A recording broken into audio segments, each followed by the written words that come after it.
pledge allegiance to the flag of the United States of America and to the republic for which it stands, one nation, under God, indivisible, with liberty and justice for all. I just wanted to start off the meeting with, if there's anyone here from the public who's not here for an agenda item, but just something not on the agenda, like the woman last week who wanted to talk about cell tower consulting. I had to sit through the whole meeting, so just checking to see if there's anyone who would like to speak and then leave, but I noticed a few of you have signed up for specific topics. Okay, if there being none, we will start off with item number 1. The Water Advisory Committee, and Joe, if you could come up and join us at the table, has a proposed letter to residents who were part of the center triangle with respect to water testing. So there's a letter that's being drafted by WAC to go out to all of those homeowners and business owners. So Joe, since you're a liaison of sorts to WAC, you've been involved. Yes, I have a copy of the letter here, though. I'll share with each of you. I already have a copy. You have a copy? Okay. Anybody else need one? No? No. Just got a copy? Okay, good. And then I have 2 documents here that potentially would be submitted with the letter as well. They're the graphics that would accompany communication, summaries of the results. I'll share those with you so we can look at them at the same time.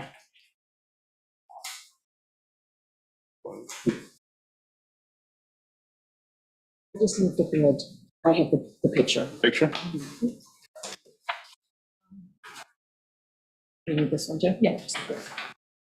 Everybody's got a copy of everything? Just to get one more grid. Yep.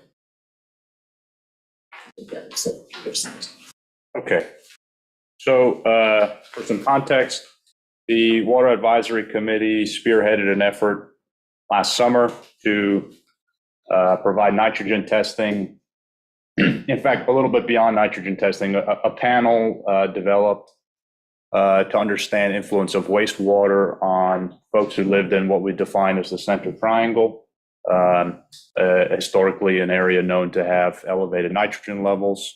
And so folks in the community were sent a letter about whether they wanted to participate. We received about 160 responses. The total number, I think, was around 400 or just under 400. So we had about a 45% participation rate. And if you were a homeowner or a resident there, what that meant was a water collection agency, in this case it was Goldman Water Testing in Southold, would schedule with you a testing appointment to come and collect a sample. The sample was then sent to a New York State approved laboratory. In this case, it was Long Island Analytics in Holbrook. And the laboratory would then process the results and share the specific results with the homeowner. And then the generic results, which we'll talk about in a second, broken out by zone to the township for analysis. So the purpose of this exercise was to understand perhaps what is going on exactly in this Center Triangle area that has been referred to as problematic in terms of drinking water quality. And our effort was primarily to break out certain sections within the triangle to understand if there were any emerging trends or patterns with regard to concentrated areas of nitrogen or other wastewater indicators. So we have the results in. We've had some initial discussions in WAC meetings for, I think, at least 2 meetings now. And the effort has been to close this out with the public. So while the individuals got their specific test results, we are looking to initiate a communication with all of the participants about the broader results of the program and share the analysis that we've done so far. So the WAC presented this draft letter, and they're seeking feedback and or approval from the town board to move forward with this communication. The letter starts out by identifying the parameters of the testing protocol, what limits are deemed acceptable, what limits are indicating caution, and what levels are deemed to be at minimal risk. It then moves forward into a summary of the test in the aggregate, the total number of tests taken, the number of samples that were exceeding potability limits, the number of samples that are in the higher risk but still potable level, and then what we're considering the safe range. Then the letter moves on to talk about what next steps are, what you can do on an individual level. We're recommending that folks, continue to test or take tests if they haven't done so. Some basic guidance about buying, bottled water or installing filtration systems if you have a water system that's not meeting potability limits. And then some references about where they can find more information, and a conclusion about hosting an information session. So ultimately, the WAC, in terms of communication and closing this project effort out, this initial project, wants to send this letter and also invite folks to an informative session where they can, the agenda is not specifically set, but obviously the purpose is to talk about this test and share in more detail the information that's contained in this letter. Generally my position on the letter is that this is an excellent roundup of this effort. And the only thing that I would recommend we consider at the town board level is concluding this letter perhaps with an opportunity for a poll. So now that we know what the results are, I think it's most important that we get feedback from the community. And I would like to see in this letter an opportunity for a response about what the public would like us to do next. This can be as simple as, would you like to see the town continue with this testing effort? Would you like to see the town pursue and present a public water option? Or would you like the town to, not do anything about this moving forward? I think that kind of feedback would be critically important in advising the town board and specifically my office and the associated committees on how do we spend resources on this moving forward. We can make recommendations for different types of solutions, but if the public doesn't support any of these pathways, then it's not necessarily an effort worthwhile. We've done something similar in the past. Last year, maybe a little more than a year ago, we sent a postcard out gauging interest in I think actually this effort. Would you like to have your water tested? And it seemed to be well received. So I'm hoping, and this would be my suggestion to the board as you deliberate on this, that we do something similar with this effort.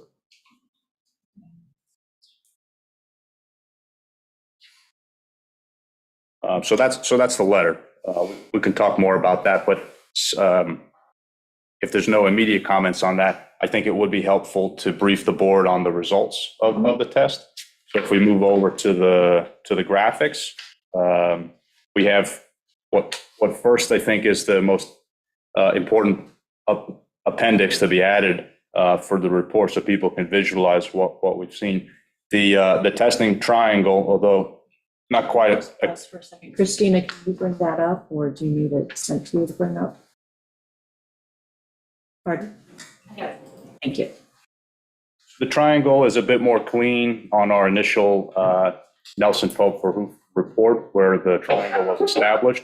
The boundaries of the triangle in this particular testing effort are a little bit more gerrymandered because those are where folks replied could be included in the test. So if an address was perhaps on the border, we wanted to make sure that they were included. And then the zones that are broken out were actually initiated by Deputy Supervisor Meg Larson. She provided the initial take on how to segment these zones, and the basis of these zones is that they are broken out by watershed. So they're effectively groundwater neighborhoods. If you're in the same zone, the groundwater there is generally traveling in the same direction, and you would expect that the concentration within your zone would be somewhat similar across the zone. Included in each zone are the results broken down by your zone. So in the letter, we just simply had the total number of tests in the whole triangle, but on the map, you can see results that are specific to your, quote, groundwater neighborhood. And the pie chart that's there, the blue represents the proportion of tests that were below the 5 milligrams per liter. The yellow represents the cautious zone, what we consider the action level of 5 to 10 milligrams per liter. And then the red in the pie chart represents non-potable wells in that particular zone. It's accompanied by the Excel table, which you have as well. And that's just a more numerical breakdown of the percent of tests that failed, the average test in your zone, and some more metrics on the broader test overall. So we're hoping to achieve both the visual aid and then also some harder numbers in as most comprehensible way for the average person to look and see what their what their neighborhood looks like, or what their neighbor's neighborhood looks like. A couple of patterns do emerge, and I'll throw some numbers out just for your own conversation bit here. About 10% of the tests failed across the full triangle. That means that they are considered to be non-potable, and about half of the tests either failed or within the action level. So at a level that's either not potable plus or at a level that regulating agencies recommend a plan be put in place to remedy or to manage. Above 5. Above 5, right? Yeah. So so that 50% statistic that I just shared is all of the tests that are 5 and up. So if you were 5.1, you're in that category. If you were 35.1, you're in that category. What we see on the map when we translate that data are some other clear patterns. Zone 6, Zone 11, Zone 9, Zone 8, and even Zone 2 have clearly higher levels than other zones in the triangle. And one thing that we understood from the modeling efforts as part of the municipal wastewater project was that the direction of groundwater flow, particularly from where we are right now, tends to be concentrated towards Menantic Creek, and we see that playing out here in Zone 6 and Zone 11. Zone 6 in particular, I think, is very interesting because if you're just looking at the base map, you'll see the only developed or reasonably developed area is concentrated towards the center. The zone itself encompasses a pretty large bit of space, and it ranks pretty high in the proportion of tests in the 5+ milligram. So we can conclude that all of that elevated nitrogen level in Zone 6 is really squeezed towards the center and right adjacent to the other zones that we see have higher percentages of failing tests and tests above 5 milligrams, other zones with elevated yellow and red areas. So our basic and historic assumptions about nitrogen being elevated in areas with older development, historic occupancy, as well as higher density, which we see around here, really plays out and shows itself in this study. And so I think that's further emphasis on where we can expend resources in both wastewater management, but also where we would consider drinking water solutions, because these are the folks that are most impacted by water quality as it relates to this test. So I don't want to go too deep into other numbers or quantifications, but ultimately today, we're seeking input from the town board on whether or not to move forward with the communication, with the graphics as you see, and any suggestions that you have in terms of, well, I guess suppose, free to say we shouldn't do it at all. We'll hope that that's not the case, but any feedback on how to approach this is the purpose of today's discussion. Joe, did you do any comparison to the numbers in the original center triangle with this study? We don't have data like this from previous testing. This would be the first broad test that we have across the triangle. So we don't really have a good way to say are levels higher today than they were, 10 We did get years testing ago. data that created the original triangle. We have test that the test data you're referring to from the health department that John Cronin initiated. So we have that test data, I'm just curious how it, but it's not overlaid in the same way. So we have a group of tests, but they are addressless. So we don't have the same kind of detail. A test that was done 10 years ago, we don't have the ability to match to zone 3 like we know a test is in zone 3 now. I know it's years ago, but I was just curious if that, Yeah. So we're not able to do that. Okay. So I can tell you that test result and this test result are fairly similar in the total average across the triangle. But like I said, we don't know that the same wells were tested then versus tested now. So in terms of a sanity check, that's quite good. The test results, when we looked at all of the averages from the health department data through John Cronin versus all of the test results today, are almost the same. And when you consider that we had looked at modeling this effort for understanding the implications of IA systems, that model actually comes out with about the same overall average as well. And it's about 5.5, 5.6 milligrams per liter for the overall average, which is, if you're referring to the Excel summary, that's almost exactly what we have on this test. I used the graphic that was generated. Where is it here?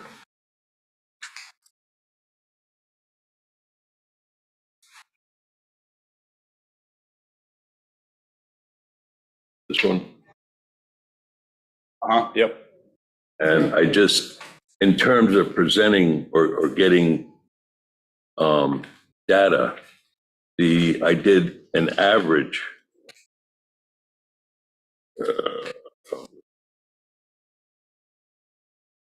of the 13 zones tested. I did an average of the median value, and only 2 zones had a median value greater than 5. Median. Median, yes, that was actually, and the average of the median values of all 13 zones was 4.57. So, the information, it can be presented in different ways, I think. That's all. I'm concerned about that. The level of accuracy of this study. I know it's indicative, it has relevance, but how accurate is it really? I would disagree with the use of the median, first of all, because that's more influenced by the number of tests rather than the values of those tests. For instance, if you have, if you're looking at zone 6 and there were 7 tests on the far side of the horse farm and 1 test on the higher density side of zone 6 that was very, very high, the median would be drawn very much artificially to the low numbers and not really representing what the true groundwater conditions are. So I don't think that's a fair way to crunch the numbers, so to speak. I don't know specifically how your analysis shook out, but I think how we've presented this simply by tallying the number of wells that fit into a given category is probably the most reasonable way to present the data. Alternatively, if you looked at the mean, I don't think that's a reasonable way either, because there are a couple of anomalies that are very, very high, 3 or 4 times the potability limit in a given zone. And if you just simply looked at the mean, those very high numbers would bring up the overall average for the zone. And that's, again, not representative of the conditions. So here, I think we've done a really nice job at presenting simply the total number of tests. Did your well hit in the action zone, or did it hit in the non-potable zone? If it did, it got counted in such, that respective bin. So one particular test doesn't really have the opportunity to influence, the average for the whole zone. Does that make sense? How many houses exist in the zones, in the 13 zones? I think when the assessor's office reached out to all the participants, it was almost 400 folks, 400 properties. And that, I don't know that that's exactly how many wells there are, or how many individual parcels or occupants, but it's about that number.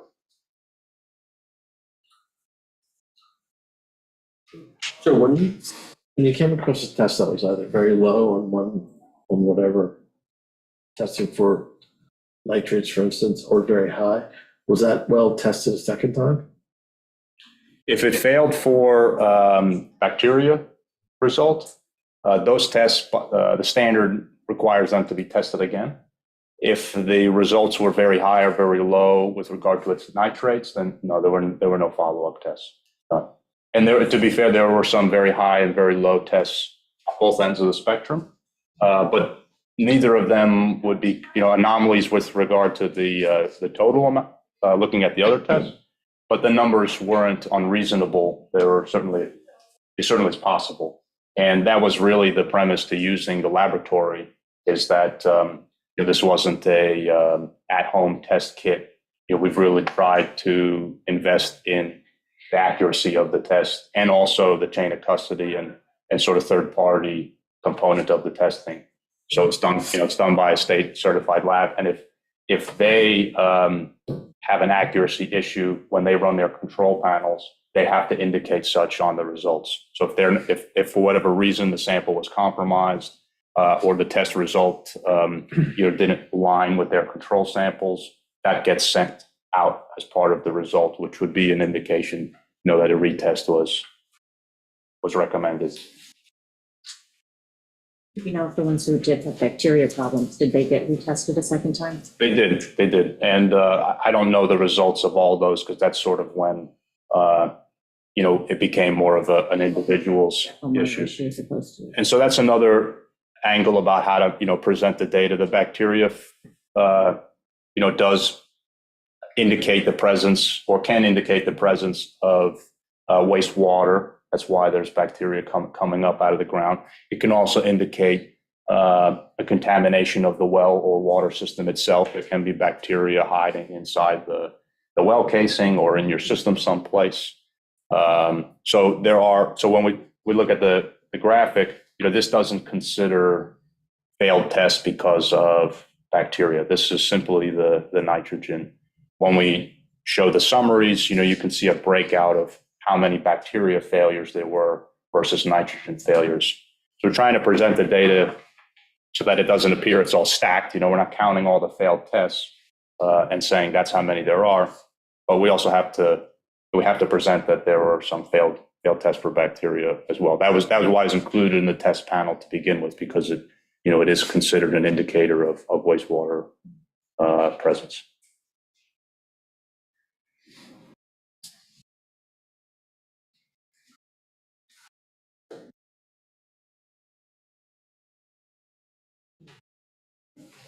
My comment on the letter is, because it is a lengthy letter, it's 3 pages, and not to make it any longer, but we kind of get to the meat of it on page 2, like next steps and what you can do.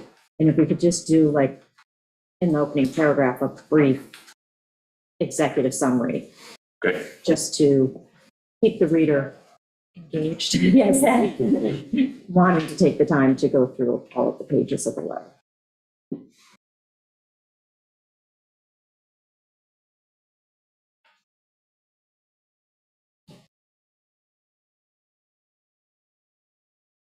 Is there any other feedback about the letter itself? Does the board agree this is a prudent way to communicate with the testing participants? Yeah, I think it's good to talk about with everybody who at least everybody who received an initial invitation to participate, just letting them know this is the conclusion of the study that we did, maybe look out for future studies. But I do think it's good to kind of wrap it up and let people know that, we finished the program, this is what it resulted in, this is what you should be aware of. So I do like that idea. I do want to go over and read this and see if we can kind of consolidate it a little bit so it's clean and simple for people to go through. Mhm. It's a lot of information, so I want to make sure it's easily digestible. Yeah. And I do like the idea of including some form of poll or some way of collecting information back from residents who have questions. So I don't know if we can do a link to an online questionnaire or hard copy questionnaire people can drop off. I'm not sure what would be more effective. But I do like that idea as well. And- We just need to figure out exactly what kind of information we want to collect. Yeah. So it's very clear. Yeah, that's my concern. In concept, I would want to know what the public wants us to do, and focus the questions on there. Even if the to-do list is just investigative work, do they want us to investigate, point source solutions or point of view solutions, or more community-based? So that's the emphasis. And this letter is also geared towards everybody in the triangle, not just the Right. participants. Right. Unless there's a reason you feel we should, No, I perhaps, think we should give it to everybody. everybody. In the original, mailing, I think everybody should get this letter who was in the original mailing. Right, okay. Yeah, I would want it just for us to see the polling questions that you're proposing. Want to make sure that they're not skewed one direction or another, or, trying to lead people to a conclusion that we don't know what the conclusion is, so I don't want to lead them someplace. Yeah, They haven't, okay. we vetted. Mhm. Anything else from this table? Do we feel that this map is helpful or more confusing? I'm trying to decide. I actually like it better than the other presentation that I saw. I think it's easier to see the underlying map, and so people can kind of sort out where they might fit in it. I mean, because you can see 114, you kind of know some of the key landmarks. So you can figure out what zone you're in easier on this map, I think, than the one with the colors overlaid. Yes, and also, like the number of tests, wells tested in each zone, just for, reference point, like zone 3 only had 3 wells tested. Right. Okay, so. May not be the most comprehensive, but it also has a lot of Sylvester Manor in, zone 3. So you see there's a lot of open space in there. The previous version that was presented at the WAC meeting was simply high, low, and average for the zone, the mean for the zone. And I think this is a big improvement to talk specifically just about the number of wells. And I think the base map is helpful too, because it still maintains a pretty good sense of anonymity, but also provides enough landmarks for people to know clearly where their property is, where their neighborhood is. It also helps identify the other neighborhoods, even if it's not yours. I think the pie charts are easy to understand as opposed to numbers. I think the visual is helpful for people who may not be familiar looking at just raw data. I think the pie charts are helpful. Ben, are you thinking that, you'd prefer no graphic or a different graphic? Oh, it was more no graphic. No graphic. I'm not opposed to this. What about summary, just summary data? Is that something you think, not necessarily this one, but is that your preference maybe for? Well, I think if you do this, you have to do the summary too. Okay, I think they both need to go together. okay, So it's going to do this or not do this. So, okay. I'm just really asking the question. I'm not saying I am opposed to this. Okay. Because it's sometimes you look at it 1 minute, it's informative. You look at it another minute, it's confusing. I actually like the chart, an earlier chart. This, as you said, just has the highs and the lows. Hmm. I like the chart that showed all the test results. So you can get a real sense of the zone, what's in it. You know, this one. The one Greg made. Oh, okay. Yeah, that at the I think WAC. this is, it gives a better, highs and lows. This gives the range. Mhm. I think it's important Yeah. for people to see that, frankly. Okay. You think that one in addition to the graphic, to the map? I don't know, if you must. I like this. I like Only that. I think it paints the whole picture. This is just highlights things. The feedback at the WSC meeting on the other one you suggested was that it was hard to understand where too many numbers on a page. And that's, I'm only saying that because that's what led to subsequent developments. But If someone's concerned about their water, I think they'll look at numbers, yeah, frankly. yeah, well, I like numbers, so I'm with you. Sure. I don't, it's just my feeling. So we would do map and that chart then. Well, map and that chart, but broken down into the 0 to 5, 5 to 10, 10 plus range. Because that was originally broken down into odd, like 5 to 7.5 and Yes, 7.5 yes. to 10. So Yeah. instead, do the same 3 zones or same 3 ranges that we have on this map, Mhm. but in the chart, and so you can have them color coordinated. So the blue is the 0 to 5, the yellow is the 5 to 10, and then the red is the above 10. And in, the version. Yes. Does that make sense? Yeah, I mean, if you find your house, it's pretty simple. You can kind of assume your area, not your house, but you can assume your zone. And then you can go to the chart, find your zone, and then see the numbers that were presented. Okay. I don't think that's very complicated if somebody really wants to understand.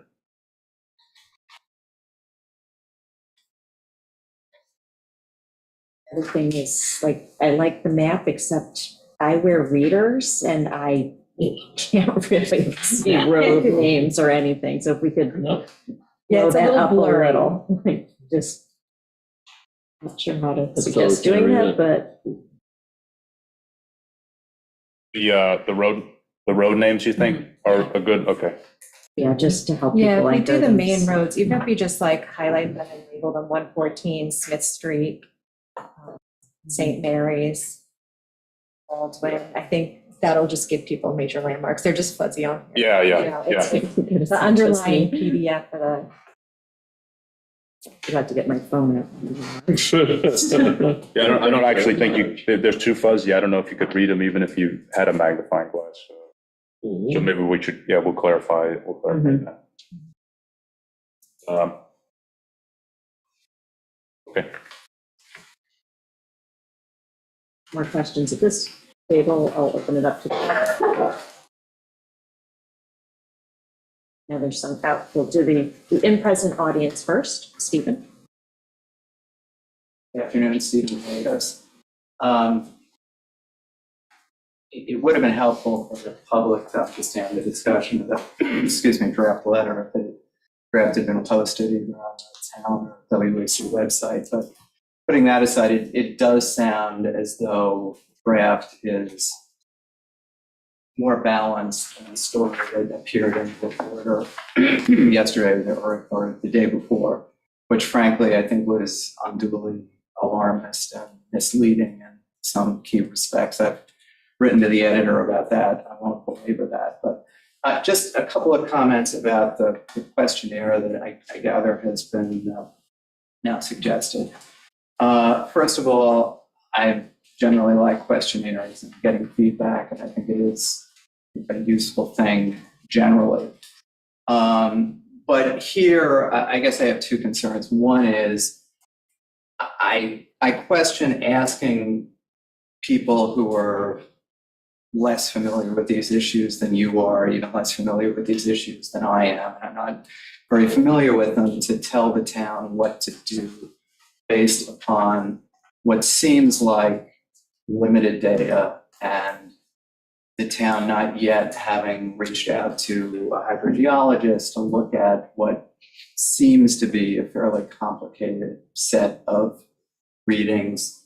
And I question how useful it is to get direction from people with such a limited basis of information.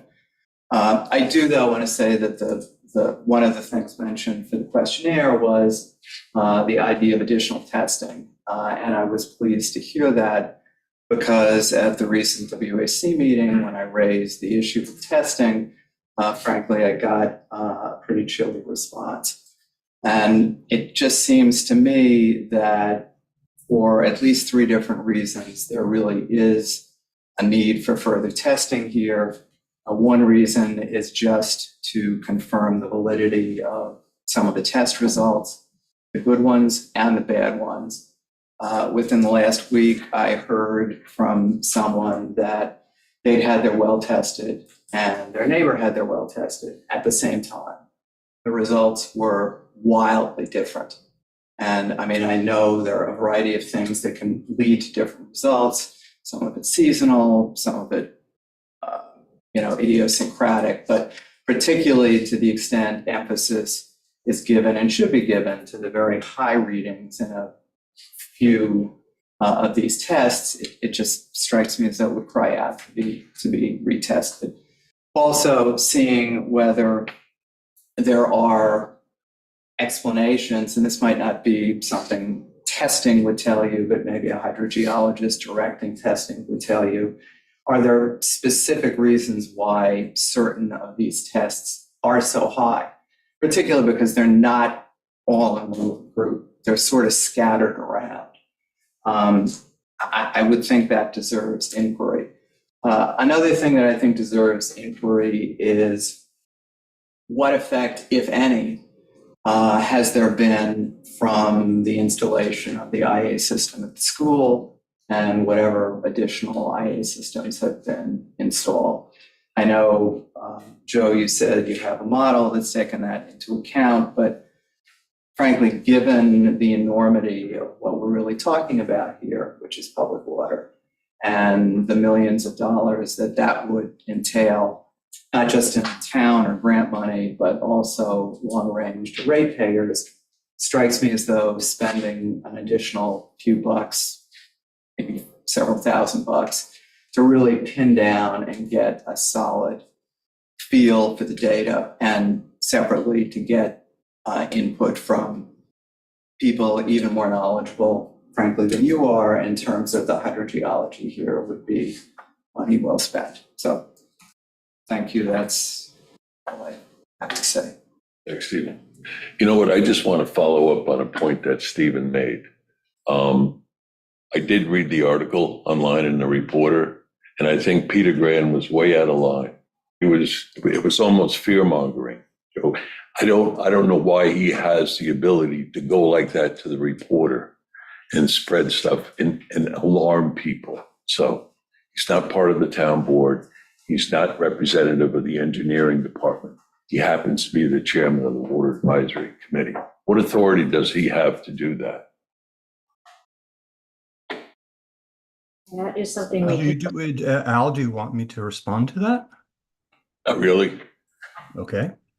that's something we could. You're outside of it, Peter. I mean, that's all. I'm talking to the board, the attorney, and the engineer. Well, Al, first of all, I will respond. No, thank you. The reporter came to me. I did not come to the reporter. Yeah. Well, then say no comment. Say no comment. And It'll be discussed at the town. No comment, okay? Al, that's not quite right. I do have a certain responsibility. Christina, I really don't. I asked him not to. I don't. Yeah, Peter, Thank you. I was going to say, Peter, that's something that we need to discuss at the town board level, because we do have committee policy and procedures. We should go back and just refresh on that. We do have a committee chair meeting tomorrow, so I will make note of that for the discussion topic. Of course, nevertheless, I will take exception to the concept of fear-mongering. The 5 to 10 milligram range is Please, associated with Christina, elevated I don't want levels. to, Peter, Peter, I asked you no.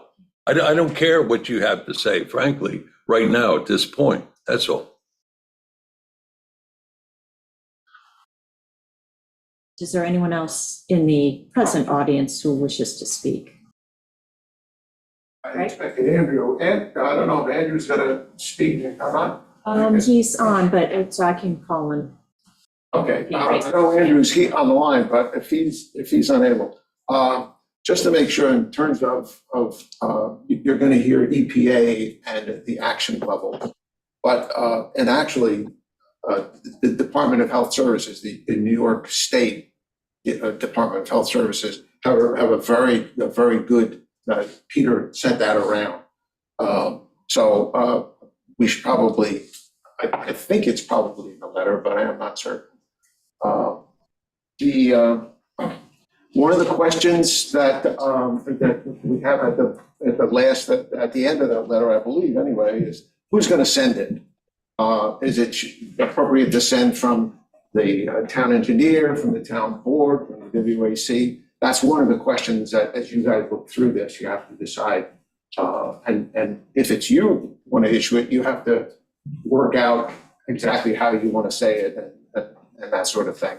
You know, it's a very good, it's a broad spectrum letter, which, you know, it's done by committee. It's a pretty good letter. It has a lot of stuff in there. There's a lot of background, and what we need in there, we have to figure out. And if it's Joe sending it out, I guess you'd have to work the details, and then they'd have to say, yeah, okay. Or if you're doing it, same situation, or the WAC. One of the difficulties in the study, and I agree, it sounds great. Once you get the numbers back in, you say, God, I wish we had all of those things, because we would have, you know, if you think about what zone 9 and 8 was smaller, 6 and 7, I guess, were bigger. They're big chunks of property, and all we know is somewhere in that area, and there's in that 100 acres of homes, we don't have a clear understanding of, is there any patterning going on? It would be something that we could do. I know the concern for privacy, that, oh, people wouldn't want to have this out there. But, you know, I think in terms of the expense of the study, we got a nickel's worth of value out of every dollar we spent, because not having the locations within that, you know, if we think back to the hydrolysis report, he basically had coming from the school, a very defined procedure that flowed out. And we might have seen that in this study if we knew where the dots were. So if there's any future work, I think if we lose people that are private, that we're fine. We don't want to test your water if we can't have the number. That was something. I was actually, to tell you the God's honest truth, a little bit encouraged by these results, in that there seemed to be so many. There were a lot of good wells. You know, like when you think of the historic triangle. It's just it's pretty much a solid red. And in truth, it's more of a checkerboard. You know, there are good wells in there. And there would be another reason I wish we had those numbers. We could figure out, is there some other factor that we're not taking? Is it depth of well, for example? You know, the deeper you go down, is it cleaner? Is it less clean? I just kind of jumped over to the next topic there. I apologize. That's what we should be suggesting Suffolk County. If they don't, if the Suffolk County Water Authority, if they do the Sagem's Woods, they should figure out what's going on in the depth, and maybe they do that. I have no idea, of course. But it would be helpful to know that, I think. And just this is not to either of these two specific things, but I had this recognition that the town has a certain, and is going in the future to have restrictions on their ability to deliver water in a public water program. We all know from the groundwater management plan that there's plenty of water on the island. It's just you got to figure out where it's going to go. And in order to make it go someplace, it costs beaucoup dollars. Steve just mentioned many millions, and that's what it is. We got two water issues on the island. Two current ones, if you will. One is salt. A couple of weeks ago in the newspaper, there was a wonderful report, Joe, you and John put together, talking about saltwater intrusion and how that is going to change as climate change takes in effect. As the water level goes up, this intrusion is going to go up. And then we have nitrates. Those are the two, they're the elephants in, on the kitchen table, big, heavy kitchen table. The difference between those two is that we are in control of the nitrate situation. We all had IA systems. If everybody pumped them out every 3 years, we would have an improvement in the water quality on the island. And that action is in progress, and we can resolve that by what we put in the ground, how we treat our waste. The salt water, that's coming. We're not going to be able to say, oh, we'll put an IA in, that'll help. That's not going to help. So we have two problems, one of which we're currently making changes to, IA systems, and you don't. Do we want to spend money delivering people that have trouble with nitrates now, when we know we've got this saltwater thing here that probably is larger of an issue in terms of getting water to them? I would hope that we add into our thinking about what we should be doing, how we should be delivering fresh water. That should be on the table. But let's direct the funds that the island has to the insoluble problem, which is salt water. Sorry. Thanks. I have just a couple comments on the well testing itself. So, Stephen, you said, you can have two neighbors and they can have dramatically different well tests. It's extremely common that is the truth. That's the reality of the situation. You can have one excellent well next to one very poor well because there are so many variables. The depth of the well, what's immediately upstream of that well. You may have one neighbor who's upstream, or their upstream might be a vacant lot, and the next neighbor, the septic system just happens to be upstream of their well. So you can have very different dynamics, lot to lot. So it's very common to get very, very different well readings, which is why the health department doesn't necessarily like private wells, because they're so hard to regulate. It's so hard to understand what the quality of that water is that people is drinking, because unless you test them on a very regular basis, you don't know. And so, old wells are very similar to old septic systems, that it's like set it and forget it unless it has a problem.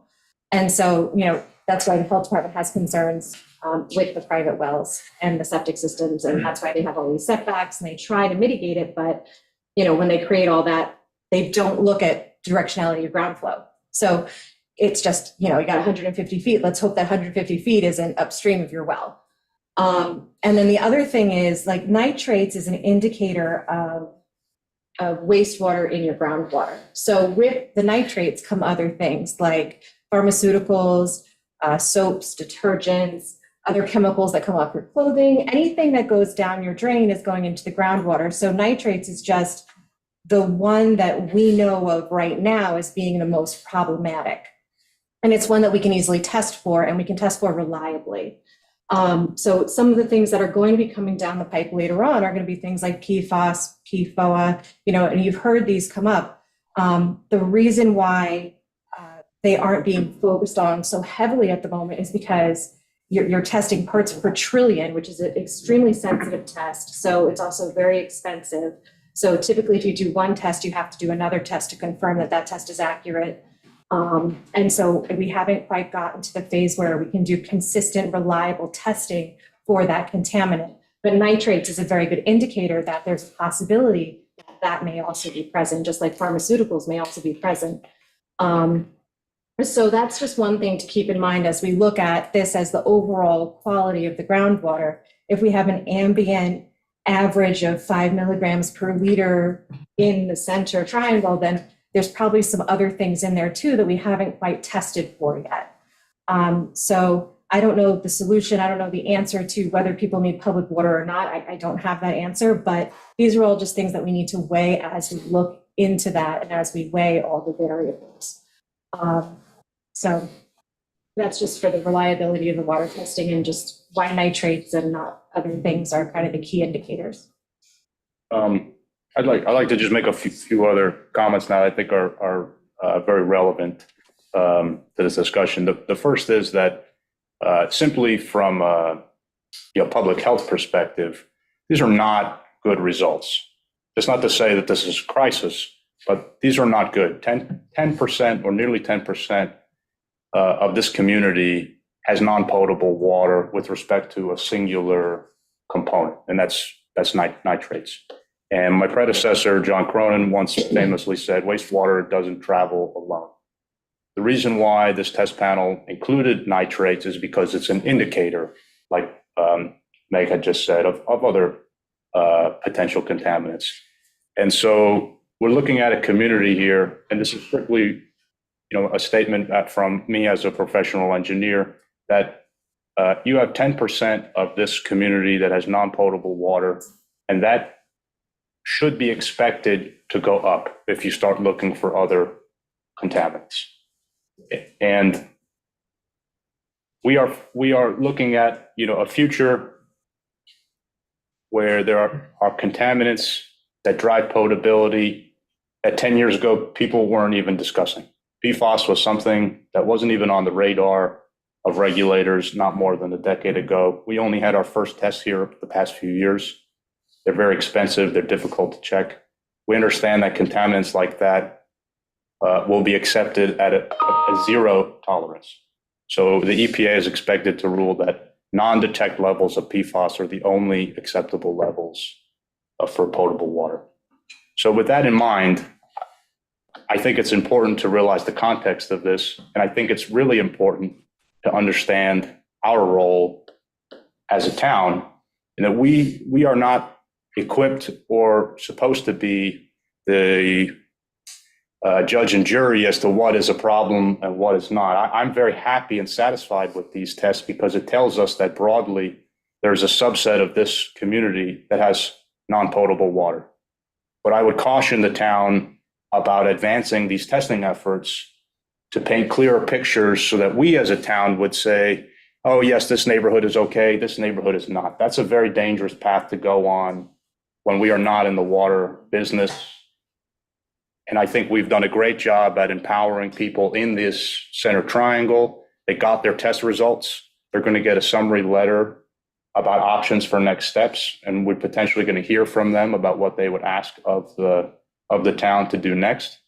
But it's a very slippery slope, and I would caution the board about moving forward with the intention of sharpening the pencil on which neighborhoods are good and which neighborhoods are bad.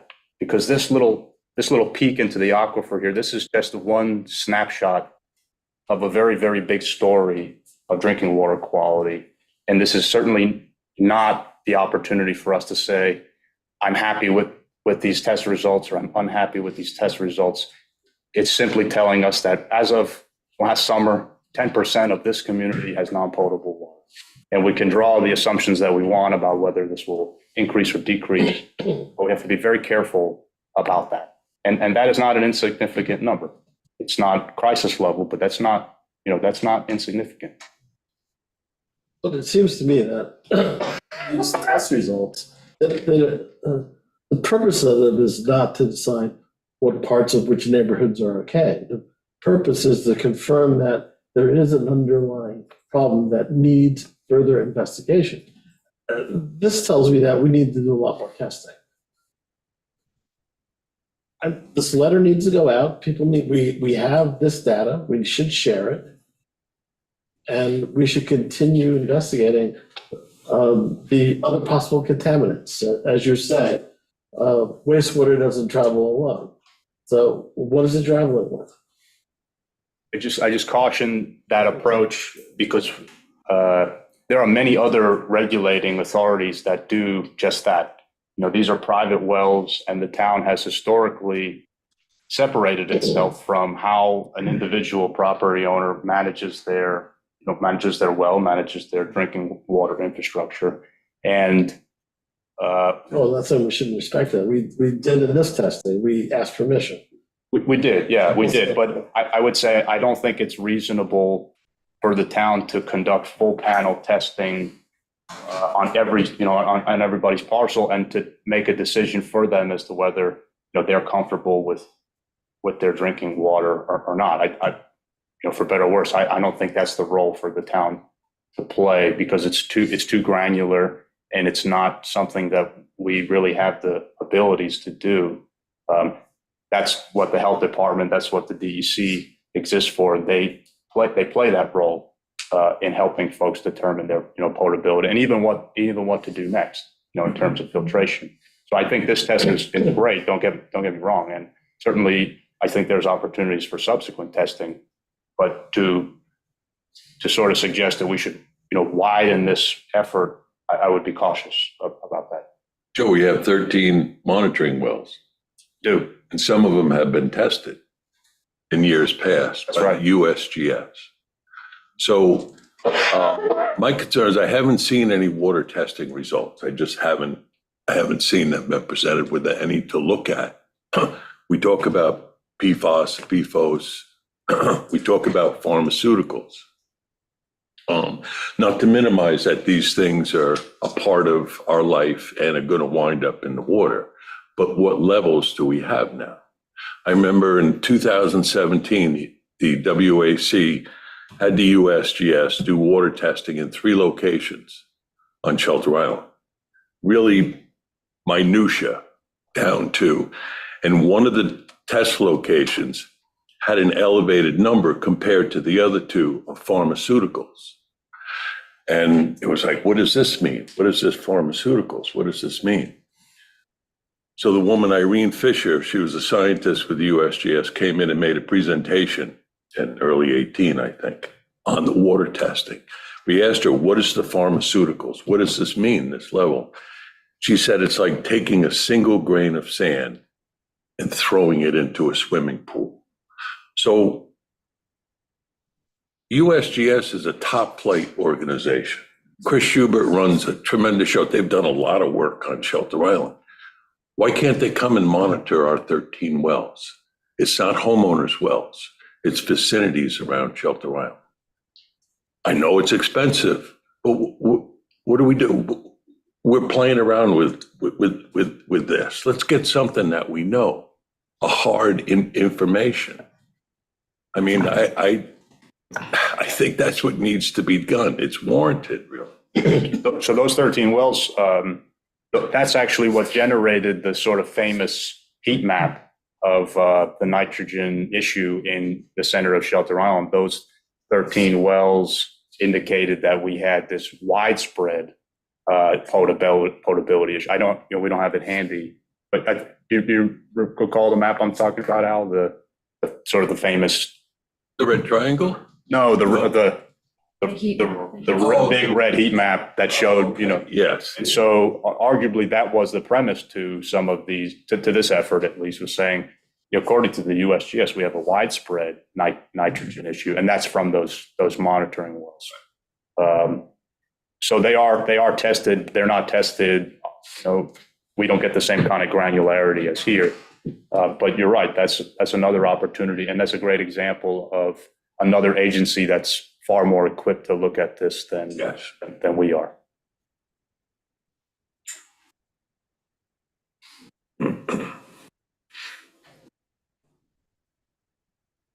Is there anyone in the fiscal audience who wants to speak? I've got a number of hands on Zoom.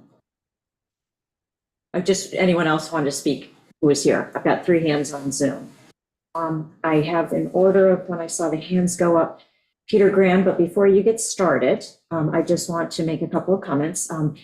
Albert, you did open the door with a somewhat inflammatory comment, so if Peter wants to respond to that, it's a public setting, and so it's been made public by you, so I do want to give him an opportunity to speak. But as far as who is authorized to speak to the paper, that for this particular topic, that horse has already left the barn. We need to review how we want to go forward with that. So we don't need you to chime in on that piece of it, Peter. So we can handing the mic over to you. And we're going to keep this all civil. Absolutely. And I acknowledge that there's a process that we need to go through, and we have been attempting to be cautious in the sense of asking the board to review as considered a possible presentation of this information as we can offer. The information, any information that I would share would be information that was already public and was available in public discussions. So I'm not interested in going off the reservation in any way, shape, or form. I'm in any discussions that I have with the Shelter Island Reporter or the press at all. It's that they attend our sessions and they ask for clarification of what we are doing. I apologize, Al, if you felt that I was alarmist. But I do think that the important information, the important thing to focus on, and I'm very grateful that the board is considering sending this letter out and the graphics that we've developed out. I think they're a fair representation. And I agree with Stephen, for example, that it isn't fair to ask the public. It's fine to survey the public from a political point of view. It's important to survey the public's desires. But even more important is that we need to inform the public so that it will take us a very long time to address many of these problems. By the way, I also agree with Greg that the nearshore problems of saltwater intrusion and the problems of resilience and dealing with climate change are an even bigger problem coming at us. We must balance the needs of the center, nitrogen, and all of the other contaminants that are included in septic waste that are affecting our aquifer. But we absolutely have to, we have a larger problem than we can handle at one time, and we must equally pay attention to the nearshore area. So folks in the center are going to need to make a decision for themselves about how to protect themselves and their families. So whether that's bottled water, whether that's filtration, this information needs to be presented, and it needs to be presented in perspective. There's a reason we chose the 5 to 10 milligram level. It's not coming from us. There's a reason why the 10 milligram level is indicated in red as non-potable. Again, not coming from us. So the townspeople do need to be given enough information to make decisions for themselves. And then clearly we need to work together to solve a problem that's going to take us many decades to solve. Folks are impacted. My own health, I believe, has been impacted. And it's important that everyone be given given all of the information and be able to make decisions for themselves.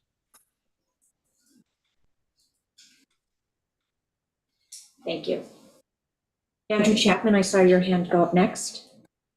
Thanks. First, to the members of the public who are listening to this, the most important paragraph in that letter is, do not rely on the zonal results to determine the quality of water in your well. Get your well tested. There are just too many things that are particular to your well that could affect its water quality. So There's a paragraph in that letter that asks you to get your water tested. I just am repeating that. Second thing is, I wholeheartedly endorse everything Joe Fenora said.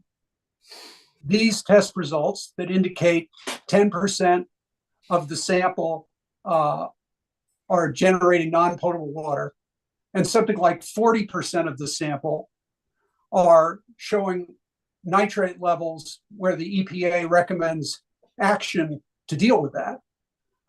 Those are important results. And sure, we can test more, but I don't believe that we're going to get significantly different results. And I don't think we should slow down on responding to this based on that further information. I ran a water company. I worked in the water industry for 20 years. I ran a water company for 10. And we lived and died by the US EPA standards for potability that are generally called maximum contaminant levels, or MCLs. And if you were selling water, if we were selling water to a customer that was in excess of the MCLs, it required immediate public notification. It required corrective action. It required engagement with the health authorities and so forth. So it was a big deal in our company if we were providing water to our customers that was over an MCL. 10% of our, according to this work, 10% of our citizens in this particular area are consuming water that's over the MCL for nitrates. To me, that's important. Third thing is, it is important to address the wastewater issues. And the steps the town is taking in terms of mandating IA systems and so forth with regard to the wastewater issues I totally support. That said, one of the things we've learned on the WAC is the number of years, decades, potentially even centuries, that it takes for water to get from the center of the island out and percolating out into the bay it's a very, very long time. So we're not going to solve the drinking well water quality issue quickly by addressing the wastewater issue.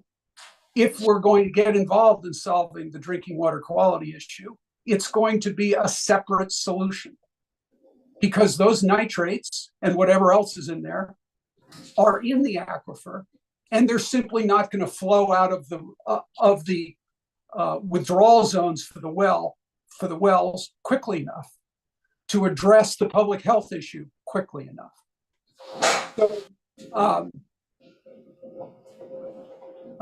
So those are my comments. Thank you very. Oh, one more comment with regard to the drafting of the letter. I took the pen from the WAC. They gave me the pen. It's hard to draft a letter with input from many, and I would just ask the board to delegate to Joe the final wording on the letter, so that Joe can have the pen, or Joe can give me the pen. We can work it out, whatever, so that we can get the letter out, rather than have, we're happy to take input, but please give Joe the authority to actually issue the letter, and then we'll get it out. So I'd like to thank you, and I'd like to thank you for the opportunity to serve with Peter and the others on the Water Advisory Committee. Andrew, quick question. On your point, on your first point about the warning to not rely on these tests, are you suggesting that can move to the top of the letter? Normally, in a letter where you want to get someone's attention and get them to do something, is you serve them the action items list. We included a disclaimer on the bottom of the letter, so that can go to the top. Okay. No, because that's the one thing I added to the letter of note, is that, we gotta be able to protect the town from any information we're disseminating. So I think that should be put at the top along with potentially the action item. I mean, I'm supportive of getting this letter out sooner rather than later as well. But I'm also supportive of it needing some redrafting. Thank you. Thank you, Andrew. Jan Sudal, you were next with your hand up. Yes, can you hear me? Yes. Okay, so first of all, the copy of this letter, this draft letter, is that available somewhere for the public to see? Because I looked at the WAC area on the town website. I looked at the town board website area, and I don't see it anywhere. This was circulated internally because it's going to be a public message, so I would suggest that we consolidate our thoughts Yes. before we, Yes. if we put a draft on the website, that may be confusing and then we change And it. it changes later. Yeah. Yeah. Yeah. Well, I mean, So- it would be nice for the public to see this draft letter so we can comment on it. Since we don't see the letter, we cannot really comment on it. I mean, the only thing we can comment would be what was discussed today. I would like to comment on this chart with the pie chart.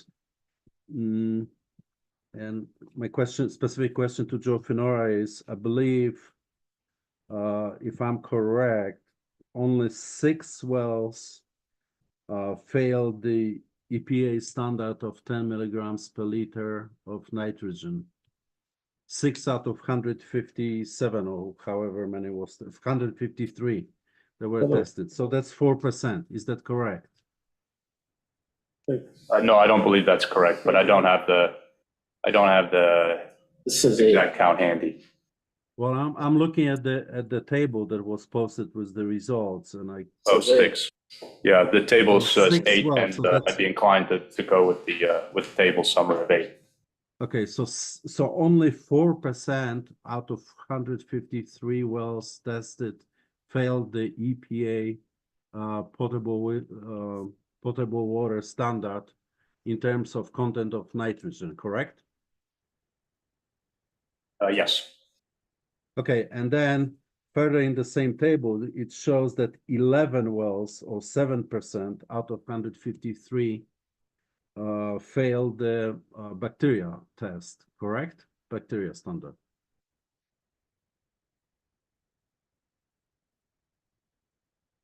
$11. Okay, so 7%. So I just wanted to say, because you seem to be drawing a conclusion that somehow 10% of wells in a center are, don't have a drinking water, okay, or failing drinking water standard. So I think I would like to take an issue with this characterization, because it seems like very few wells actually failed EPA standards in terms of nitrogen content as well as bacteria content, okay? In addition, the 153 wells, by your own words, that's out of 400 or so properties in a center. So you tested something like 30% of maybe available wells. And out of that, only very few actually failed the standard. So how can you characterize, or you mentioned this 10% of, or at least implied that 10% of the wells in a center don't have potable water. Don't you think that this is a little bit alarmist and exaggerating the extent of the problem in a center? No, exactly 10% failed the potability standards. That's not a subjective.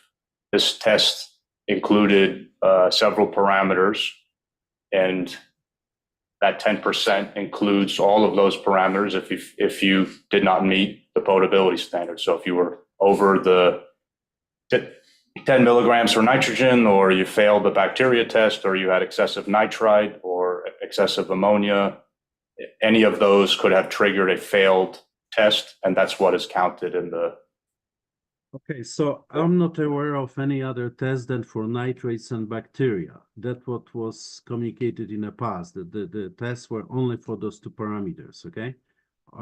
Have there been other parameters that have been tested that allows you to say that 10% of wells failed the test? It was a fuller panel. Yeah, yes, and the heavy influence on the failure count was bacteria and nitrogen, but there were other components as part of the panel. And the point that I was trying to make was it didn't matter what component you failed on an individual test level. If you failed any of those, the water is considered non-potable, just like the point I was trying to make before, that potable water includes hundreds of components, and this test only included 4. And so if you gave all of these same participants a full panel potability test, I expect that there would be other things, wastewater related or not, could be a mineral related issue or a chloride issue.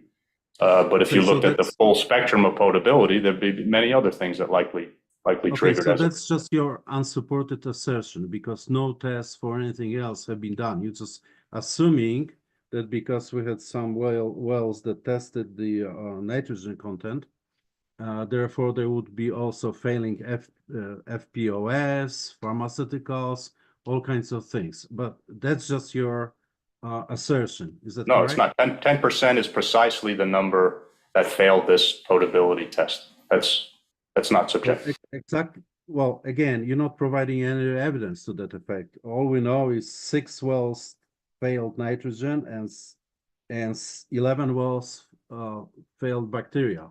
So where's your evidence that of the 10% that you're talking about?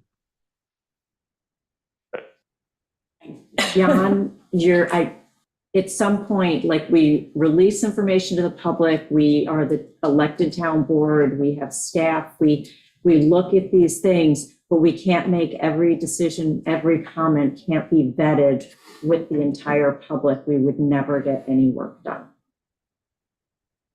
Quite sure what this comment is about. I mean, I'm just questioning the conclusions presented to the public, Joe which looked don't at seem the to be data. supported by data. Joe looked at all of the data that we received, which included a full panel of tests for all 158, and he crunched the numbers. Actually, I didn't Oh, you even do didn't? that. Oh. No, the results are sent It to us. was So there's done.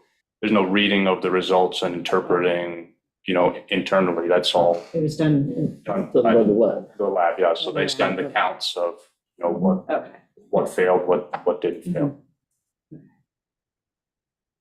I just have one last comment that if we're doing the extensive study of water in a center, shouldn't there be a specialist professional organization that's supervising this? For example, Suffolk County Department of Health Services, Dr. Gobler, there are specialists which specialize in this thing. We used a professional lab to pull this information for us. They specialize. No, I'm talking about somebody who designs the tests and is specialized in interpreting what those results mean and what conclusions can you draw from this. That's what I'm talking about.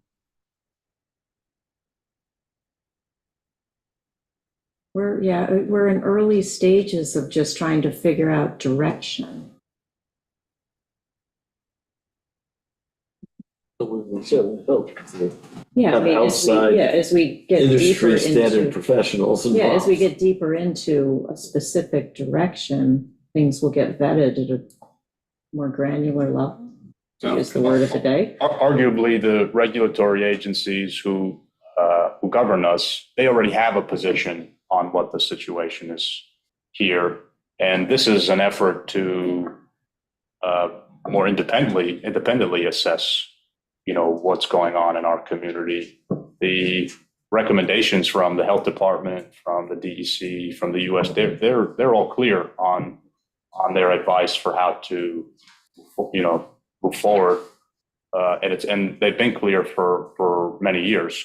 So there's no question about what the regulatory agencies would prefer to see on Shelter Island. This is arguably an honest attempt at disagreeing with them in some ways. So this is our best, this is really our only effort so far at doing things, sort of home rule style. Yeah, I mean, This is just the start. yeah, and the study stemmed from the argument that the town didn't have enough data to make any decisions based on our water quality. So, it started off as at the WAC thinking, okay, well, how can we collect more information about the quality of our groundwater? And it started off with, the Green Expo a couple of years ago, having just test strips. People could bring water and use the test strips. All right, that's cool, but it's not really a reliable way of taking samples, a reliable way of actually collecting data. There's way too many variables. So then the next thought was, well, then how can we do it with a degree of reliability and know that, it was done properly, it was done in accordance with, how water tests should be taken. And so then that led us to the point where we're like, okay, so then we should hire a professional company that does this and is certified and they understand chain of custody to take the water samples and process them and then just give us the data back. And so that's how this process evolved, was to get a general understanding of what the water quality is in the center based off of more than just the USGS wells. Because we have the USGS well data from the heat map back in 2015. But, we wanted to have a better understanding and more updated information. So that was what led to this sampling. And so by releasing it out to the public saying, hey, would you like to participate in this? It gives us a better understanding of what our kind of ambient groundwater quality is based on averages.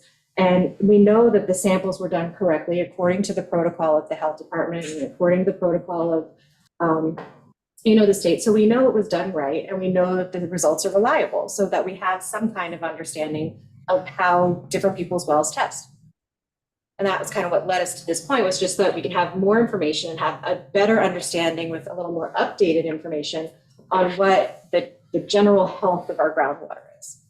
Not necessarily to narrow it down to very specific, saying this property's good, this property's bad, this property's good, because that's too much. There are too many variables when it comes to the age of a well, the depth of the well, the soil quality, the surrounding neighborhoods, neighbors' septic systems, neighbors' wells, whether or not your neighbor fertilizes or irrigates. There's so many variables that impact every individual well that we can't realistically determine exactly what's causing that problem at that specific well. But we can get a general understanding of the quality of the water that we have in the ground. And that's kind of what the goal was of this study, was to get a general understanding of whether we're below a critical level or above a critical level, or, how do we kind of fall in. So that's, I think, kind of what we got out of this. If I could just, use 30%, 30 seconds. This is precisely what I'm talking about, okay? That the results are kind of spotty. We have some samples, and don't get me wrong. I think it's great that the town did the testing, and should be more testing done. But in terms of interpreting the results, I think this may be going too far, drawing certain conclusions from this spotty data. There should be a specialist who interprets this data, what it means, and what solutions should be, what conclusions should be drawn from this data, okay? For example, we don't know where the tests were done. We only know general area. And it could be there's a very high correlation between those results of the wells that failed with the septic systems of the same properties which pollute the water, okay? We have no idea whether this is the case or not, because we just have isolated water samples from random areas that we don't even know where they are, and we don't know what their own septic situation is. So I think maybe a little bit more critical look at the data and results drawn from them. What conclusions can we draw from this? Okay, so that's why I'm saying that this letter you know, we probably don't want to be alarmist and, oh, we found some bad wells, okay, but there are also lots of wells that, or majority of wells that came out good. So what conclusions you're gonna draw from this and what you're gonna communicate to the public? That's all I have to say. Thank you. Thank you. Pam, I see that your hand is raised. Good evening, afternoon, everybody. Yeah, I wanted to ask Joe this question. When the test results came back from the laboratory, did they not send a summary of their conclusion of the results that they put together? I mean, usually a lab will give you a compilation, some kind of summary of, okay, so it's an indication these out of 158 wells, this seems to be our opinion of the situation. Did that not come with the report on the test results? No, the lab is not a hydrogeologic consulting firm. They simply perform the test, and the data is conveyed to us. Just the results. Okay. And that's their role for everyone. That's the only thing that's the only thing that they do. Yeah, right. That's what you hired them just to do the testing. Okay. So they are relying on the town itself to do the interpretation. And perhaps you need a hydrologist to come in and do that for you. It almost sounds like it. And the other thing that I don't know, the letter that was written, it's my understanding that these test results and the compilation of the data that you're now interpreting also includes the municipal buildings. And we know historically the municipal buildings have had a trouble with nitrates. We know that. I have brought this before the WAC, and I think it skews the results for the residents because of the way the zones are cut out. The municipal buildings are in different zones, so each one of those buildings is going to affect the test results of those zones. So if we have 3 wells that were tested and one comes out bad, and I look at that map and I say, oh, but there's a municipal building in that zone, I'm going to guess that's the one that came out bad. And I think that somehow in this letter and your correspondence of the town board to the public, you should really have that as separate data because because we already know the municipal buildings have a problem. So it's just something for the town board to consider and vet out and make more clear. It's just going to do that. So if there are 5 municipal buildings in a zone and you had 6 wells that look bad, well, guess what? They're probably from the municipal buildings and not from the homeowners. So there's a little bit of fuzzy data here in interpreting, and I think it does need to be vetted. That's just my comment. You're right, Pam. There was data added, actually at the request of the WAC to include more data. So we did include recent tests for, recent relevant tests from the town buildings and any other town facility. For instance, the Presbyterian Church data is included, although that's not a town building. But the actual, the nitrogen levels historically at town buildings do not exceed the potability limits. And that's typically been the pattern that we see, that the buildings right here at the center, the school's another great example.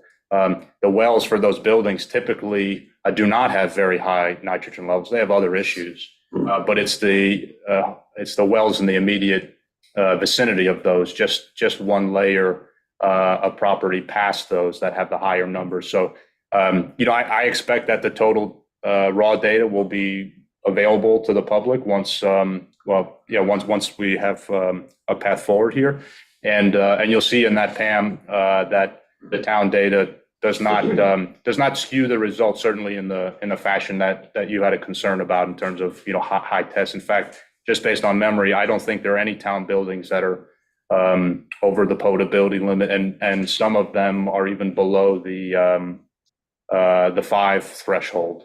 So I can't say that data would skew in the fashion that you were concerned about. They're actually the highest numbers, the anomalies, or the outliers, I should say, are private wells outside of the town center. I don't know which ones those are because they're in the, they're blocked out from the addresses, but it's not the town. It's not the town buildings. And it doesn't make sense to exclude the town data from the data set if we're looking at the region in a whole. I mean, groundwater doesn't care whether you're a municipal building or a residential building or a park. So it doesn't make sense to exclude the information that we have when it's relevant to that area. You know, it's not going to skew the data. It's going to give you more information on what you're actually looking at. So it doesn't make sense to not include it.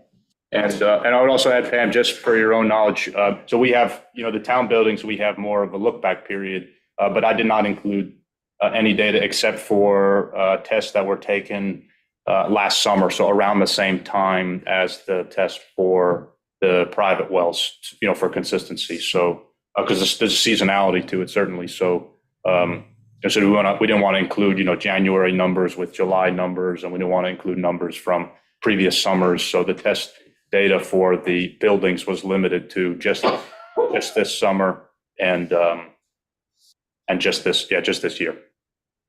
Okay, well, perhaps it's just worthwhile mentioning in the letter that in fact, these test results do reflect the municipal building wells as part of the summary here. Because I think it's important. I mean, I thought that's why the whole discussion came up over the wastewater treatment thing, was because, oh my God, we have terrible water in the municipal buildings, but now you're telling me something otherwise.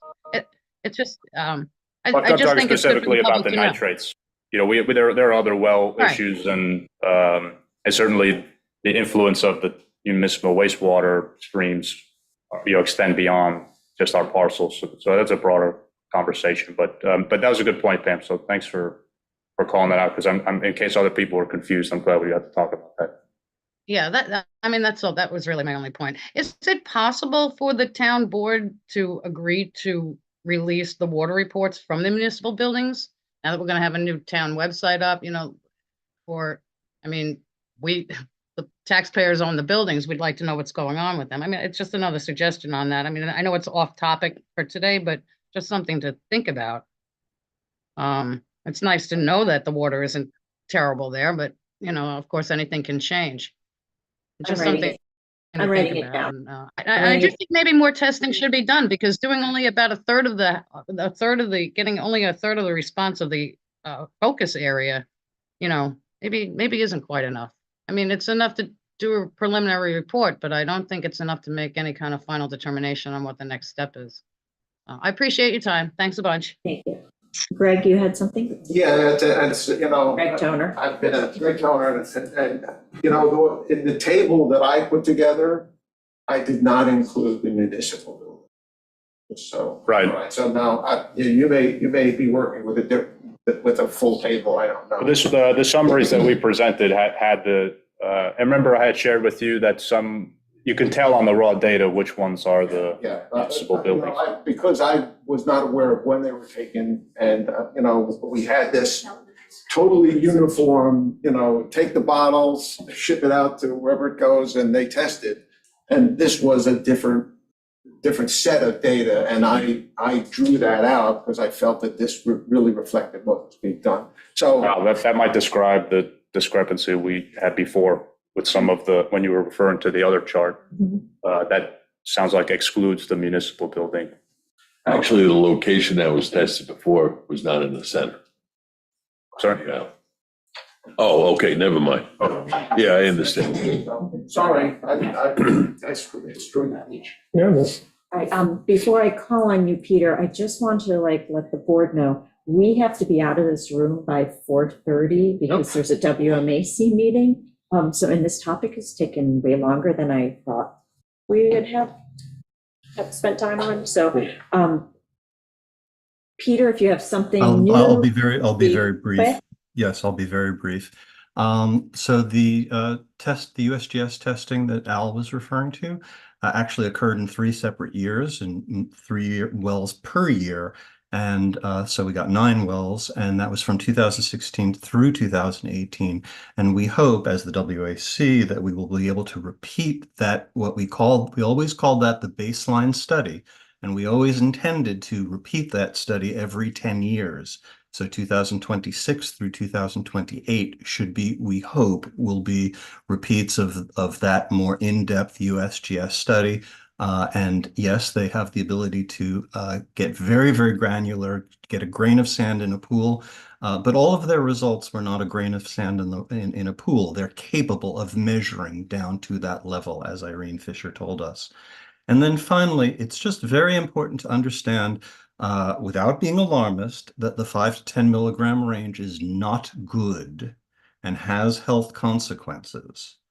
And 40% of the data is in that range. And that is the range around which I would be more concerned, and concerned that the townspeople have the ability to evaluate what they want to do, whether they want to drink bottled water, whether they want to ask for public water, whether they want to put their own filtration systems in. Thank you. Thank you. All right, so we're going to end this discussion topic for today. So we had Suffolk County Water Authority, Tesla and Sachem's Woods. I want to talk about rejiggering the agenda here. Municipal zoning referrals to Suffolk County Planning Commission. I'm going to suggest we put that off till next week, just to shorten the agenda. The priorities and initiatives we'll do last. And I also see Ian is here, if you don't mind staying, because we're going to talk about the wetlands 100 square foot exemption, the planning board. We'll still keep that on for next. I guess, Joe, since we have you here and you were going to talk about the Suffolk County Water Authority, Tesla and Sachem's Woods. Yes. This is really, just to preface it, just a introduction of the possibility of this happening, something for us all to think about and just get information and history out there for consumption at the moment. I'd appreciate more background. Yeah. So it certainly, the agenda reads like this is the sequel to the first item, but it's not. Over the past few years with WAC, we've been discussing different source water locations, and Sachem's Woods was purchased decades ago, I suppose. I don't know when exactly. I think is it in the 90s, Al? Do you recall? I think it's earlier than that. Earlier than, okay. So the town purchased the property, and it's indicated that the reason they purchased was to reserve this space for drinking water if it was ever needed, but no test had ever been done on the property to understand if the groundwater there was suitable for drinking water, either at small scale, large scale, or no scale. And after we had engaged with the Suffolk County Water Authority through Westneck, they offered to provide a test well and test paneling at Sachem's Woods for us at no cost, which had largely been the barrier for the town to assessing the site, is that it's quite expensive to do this investigative work on our own. So I'm sure that played a role in why it was never done. But they've agreed to do this for us if we would like. I would highly recommend it, simply so that we know if this is an option for anything in the future. And the location here is shown on this map as to where the test well would be located, and the impact for the site would be through primarily the existing trails off of 114, and the equipment that they would use is mounted on a pickup truck. So they've indicated that to get to the proposed well location, they would have to remove some small trees, but just so that they could get a standard roadside vehicle through. Then they would share the results with us as to the potability and suitability of the groundwater in this area. The well would be permanent installation, so it could be added to our sampling routine for groundwater modeling. It could reveal that perhaps there is poor water quality there, and then this would not be a suitable site for sourcing water. It could reveal that there is suitable drinking water there, and that could be a consideration for the town in terms of developing policy. That's where they want to do it. Yep. Where is this exactly, Joe? So the IGA is the building at the intersection on the corner there with the big white roof. It's behind Okay. Marcelo Mason. All right, I see Yeah. the entrance into. Has there been any discussion as to the granularity of the testing that they want to do? It would be extensive. Yeah, it would actually be in excess of the potability criteria. I forget the exact number. There's something like 200 compounds, and this would be, Right. 300 or 400, something like that. And they're willing to do this at no cost and at risk of us never doing anything with this. That's Like, right. We may choose okay, that's good information, but we're not moving forward with That's right. providing public water to this part of town or buildings or anything like that. That's right. This parcel re-entered the conversation a few years ago when Westneck had some complications with their wells. Goat Hill has become somewhat concentrated for the public well usage between the Heights and Westneck Water. So there was always this, backup option that if there was another public well needed for the Westneck system, that Sachem's Woods possibly could feed into the existing town's system. That's no longer become the case. Westneck Water has resolved their well issues. But again, that's why this parcel kept coming back into conversation. And with this perpetual question mark as to what's the water quality there, we can never really have serious discussions about using it or not. So ultimately, they're just seeking a resolution to say it's okay to perform the test on the town property. Albert, anything? I don't know. Honestly, I don't know. I'm concerned about it, Joe. Okay. I know it's just a test, hey, water, but we don't seem to really do anything to protect the water.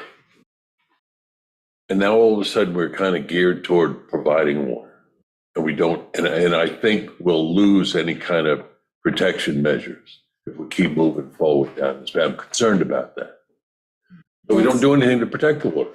That should be directed at us because we need to keep moving forward. Because No, we can't take. I'm answering your question, yeah, no, thank you. But it is, I mean, I'm concerned if we have Suffolk County water, then what do we need to do anything?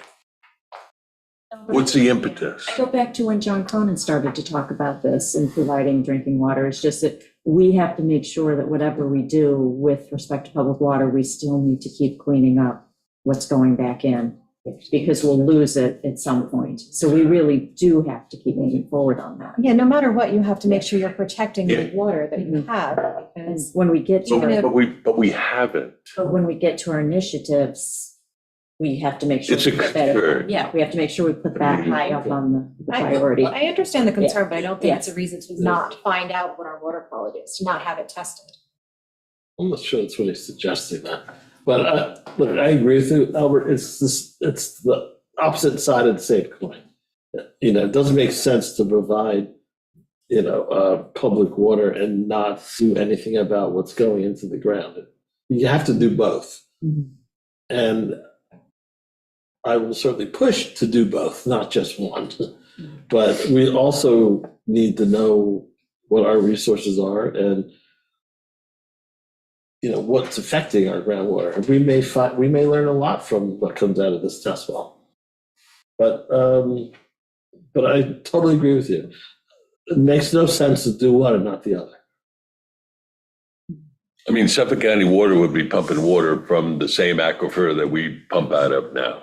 And if we don't do anything to take care of it, and we don't, we really don't, Meg. I'm not saying we do, but I'm saying that we need to do more to protect it, but your argument that we're not doing anything to protect it shouldn't prohibit us for doing testing to see what the water quality is in that area.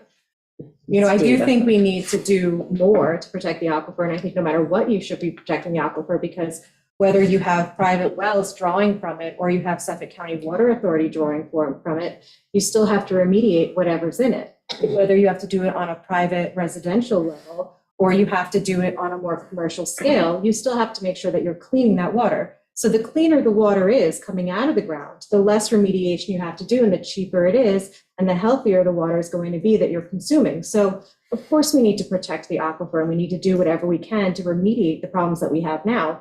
But I don't think it should prohibit us testing and seeing what we have. I appreciate your words and commitment, but I don't think we've really done what could be done. I really don't.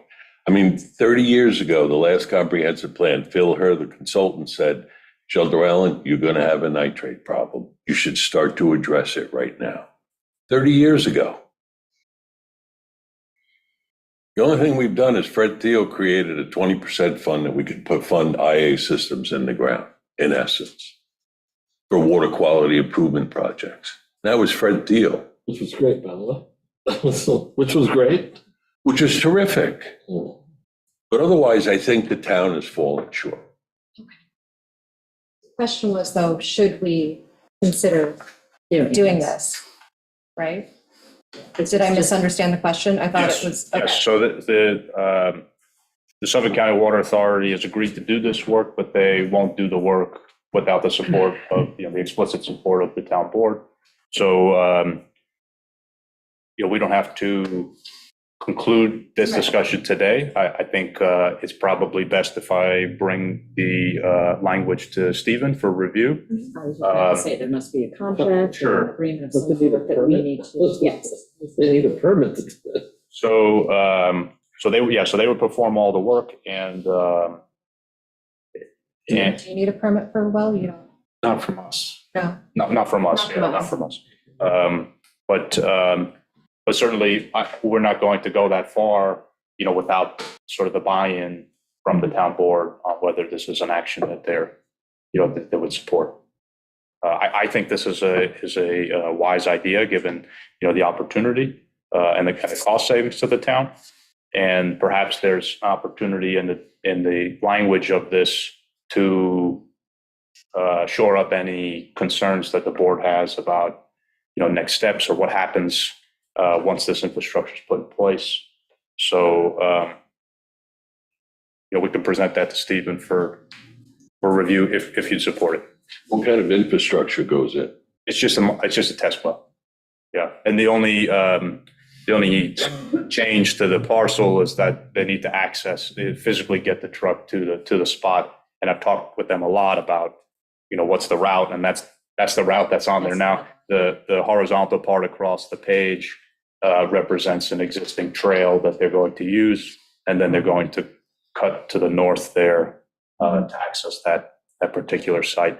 And It'd be easier to ask. The town owns that parcel, right, where the proposed test well location is written. Yes, That's a town property.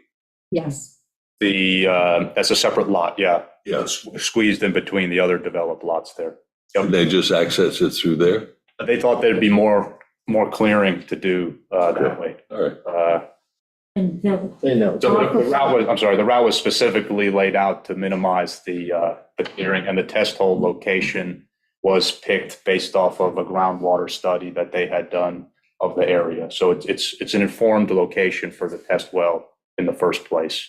And then it's also an informed route on how to minimize their impact parcel.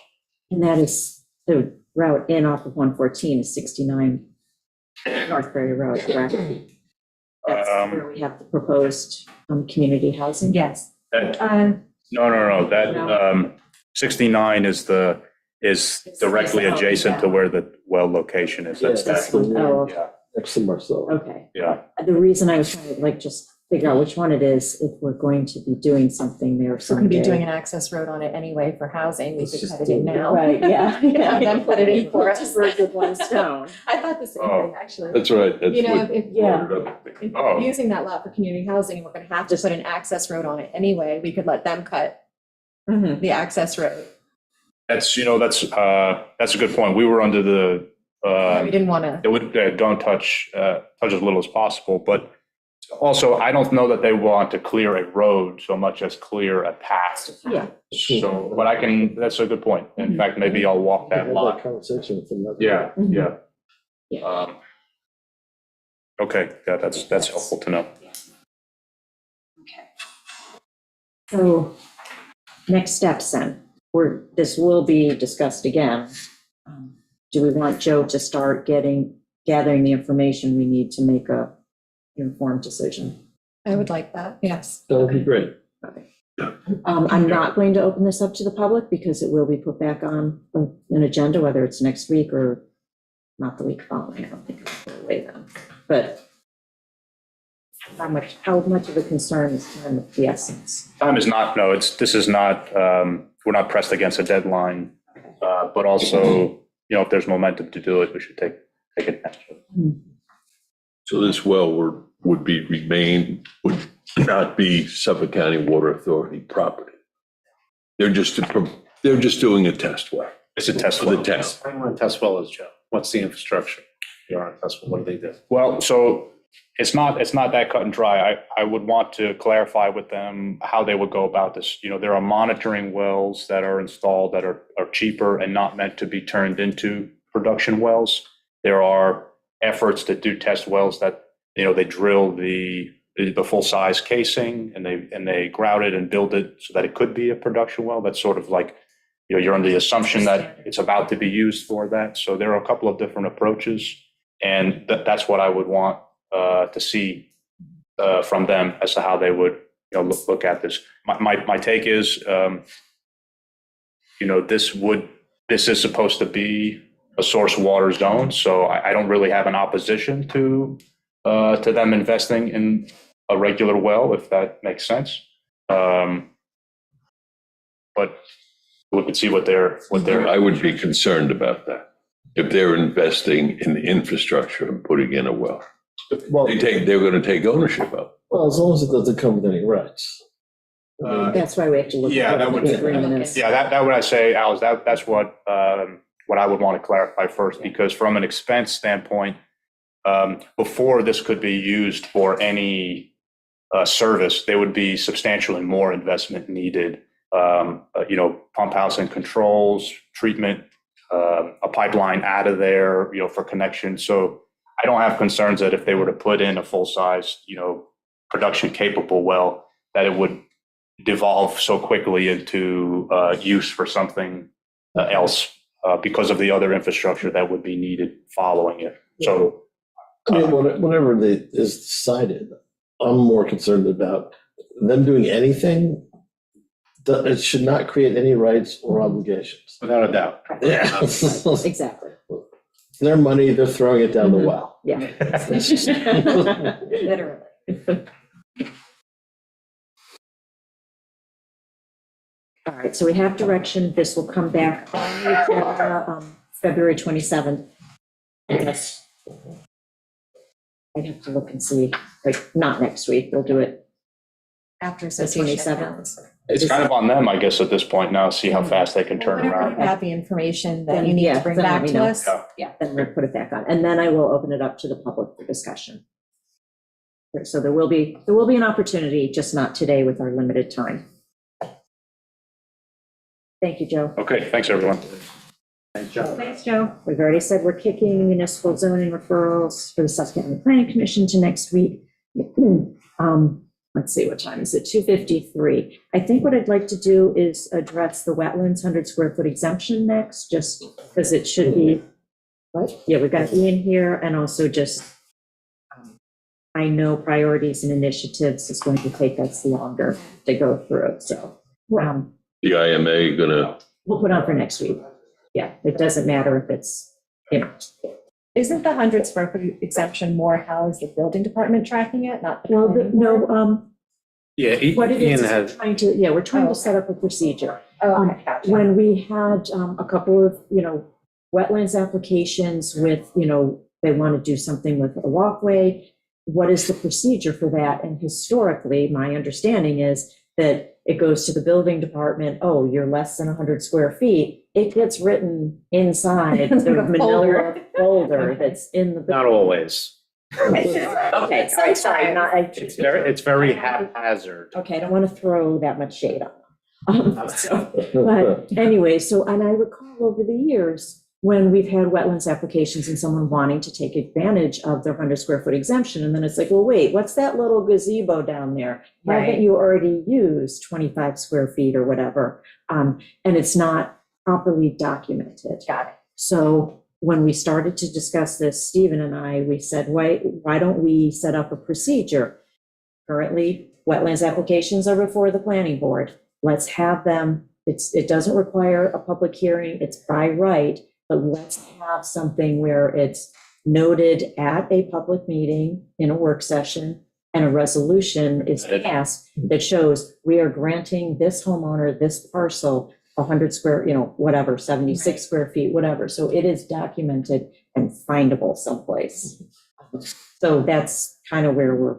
I'd also like to hopefully in this discussion clear up any confusion as to whether or not this 100 square feet is subject to setbacks or any other restrictions, and including material to be used in this 100 square feet, be it a walkway, be it a catwalk. Can I just put? I was going to say, for the I'm going to turn it over to you. Yeah, for legal. For the public's edification and the board. Wetlands is governed by chapter 129. And within 129, you have actions that permits are required, actions that no, they're not even allowed, actions where no permits required, causeway wetlands permits required. So in 129.2, there's a chart that lists the activities and whether you need a permit or no permits required, or you just can't do it. So basically within the chart, you get a 100 square foot exemption within the vegetative buffer. This is what we're talking about, the vegetative buffer. Is permitted upon vacant land, improved lots with bulkhead, improved lots without bulkheads. That's how it's within the chart. And then specifically, 129.3H says the wetlands permit exemption for new construction less than or equal to 100 square feet is an exemption of all new accumulated construction totaling 100 square feet or less. So this is where that 100 square foot exemption comes from. So historically, people would go into the building department and say, hey, I want to build this thing within the 100 square foot, within the vegetative buffer. It'll be 60 feet, it'll be, it would just be, oh, I guess you're right. You can do it and we'll just note it in the file. And sometimes it didn't happen. So what we decided to do going forward is to make it a more transparent, formal, and accountable process. Transparent, the exemption is discussed in public. There's no public comment, but it's discussed in public. And as opposed to being discussed behind closed doors in the building department. So now you have a public vetting of this exemption. There's formality, so there would be a written resolution issued versus, again, crayon on a folder. And then there's accountability. So the exemption will be scrutinized. So they have to present a wetlands application, like a streamlined version of it. You don't need everything, but there will be surveys, and the planning board will review it and see if that 100 square foot exemption is already exhausted or not exhausted, or you can use it, or how you're using it. And so there is interpretation of that exemption and vetting of that exemption. So again, this is a way that we can ensure that this is done and done in a systematic fashion and a copacetic fashion, and one that's, not haphazard, as I said, because again, it was a very casual process heretofore. My other question, can address this, maybe Ian can do it. Are materials factored in? If you have an existing dock and the application comes in to extend that dock up a lawn by 100 square feet using the same materials, raised platform, is that a walkway? Okay, so the issue is, yeah, so after the fact, so like you can get a dock permit, build a dock. If you thereafter want to build a walkway, now you can't avail yourself of the dock exemption, because there's another exemption in wetlands that you don't need a wetlands permit for a dock, right? So if they initially asked for the walkway in connection with the dock and were granted that, you grandfathered in no wetlands. But now if you want to put a walkway to that dock to access that dock, like maybe previously you just cleared a 4-foot path, which you're allowed to do as of right, and walk back and forth. But now you want to make it more formal, more substantial. Now you have to get a wetlands permit. So again, you're adding on to whether it's a walkway with an inch space between the dock and the walkway, or it's connected, it's still a walkway. And that's what it's interpreted as. So that walkway, pursuant to our town code, is not a structure. Therefore, it doesn't need a building permit. Therefore, it doesn't need to hold setbacks. So I hope I'm answering the question here. So again, the supervisor and myself came up, backtrack to this process, and we're hoping that the town board will be in agreement. It's a better, and it could just be a stopgap until you reevaluate the wetlands code, whether it's going to stay there, come in here, wherever, and we can tweak it at that point. But now, because I did speak to the building department, and they were very receptive to it and think it's a great idea, because for them to be able to keep track of the exemption and administer that end, it would be impossible. So now that you have this resolution that's part of the building department file in perpetuity, then you can track it. Then if someone wants to come in and say, hey, wait a minute, I didn't use my exemption, I want to use it. No, wait a minute, there's a resolution here. And, and then they would have to go back to try to, change the exemption to accommodate any new construction that they want to do and give up something else and whatever. So I just think it's a better process. Can we outline the process from beginning to end? Because I know, I understand what you're saying, but I know that we kind of jumped in at the middle and nobody gave like a presentation. So here's the formal process. So you submit an application for 100 square foot exemption. It goes to the planning board because they're doing wetlands review, right? They would review it and say whether you qualify or not for that exemption, and there would be a resolution. Well, for instance, so that's the walkway. The walkway does not need a building permit, just discussed. So they would go to the building department and say, hey, I want to put this in. And they'll be told, they'll get a denial letter, basically saying that, number one, you don't need a building permit. But number two, you may need a wetlands permit unless you qualify for a wetlands 100 square foot exemption. And then at that point, they would apply, again, through a streamlined process. If they feel they can avail themselves of that 100 square foot exemption, they would apply to the planning board, and it would be put on a work session agenda to discuss, and then they would discuss it, vet it, and then ultimately issue a resolution based on that discussion. And that resolution must be in writing and must be forwarded to the building department. And they're actually, in speaking to the building department, not only are they going to file the resolution in the file, they're going to keep a running spreadsheet of all the exemptions based on tax map. So, if there's any question by the public, hey, wait a minute, they built this thing over here, and they could quickly access and say they availed themselves of the 100 square foot exemption.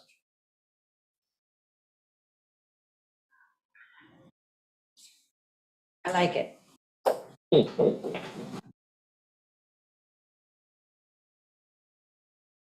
I'd like to move forward with this. Yeah, we'll open it up to the public for any comments, but my last thought is I'd like to move forward with this because right now, if we don't implement something, tomorrow, someone could just go into the building department and say, hey, I want to take advantage of it. Okay. We don't have an alternate procedure. So I'd like to. I like it. I'm in favor of moving forward. Sure, definitely. Yeah. No, it creates a real time record. Yes. Yeah. We're just trying to tighten things up and make things. And like I said, we'll see how it goes. It's stopgap. We'll be revisiting the wetlands code. And if it's not working, we fix it. Okay. Ian, you wanted to comment? Yeah, on I this? have two thoughts. One's two comments. One is currently the wetlands. Just state your name. Ian McDonald, Chairman of the Planning Board. Two comments. Currently, the wetlands application was raised to $1,000. For such a simple administrative review, we're going to need the town board to sign off on a new rate.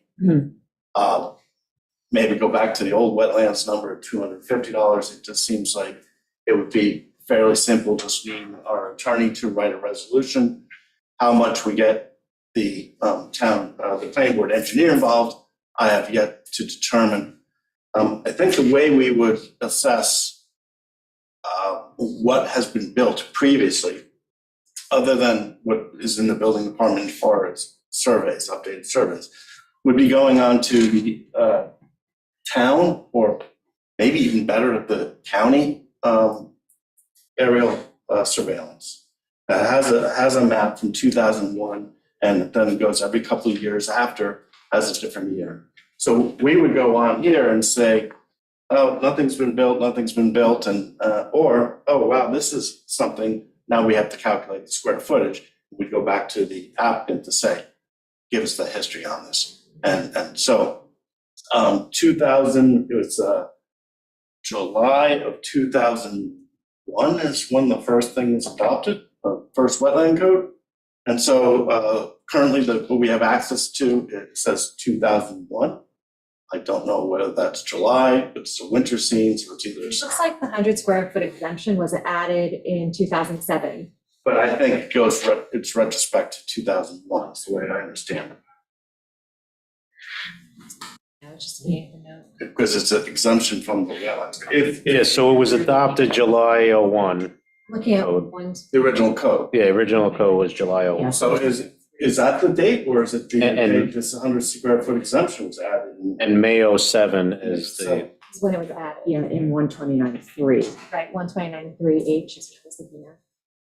I checked with the Raynard Group, who's the planning board engineer. They use a program called Near Maps, which the planning board, or I don't think the town currently has access to.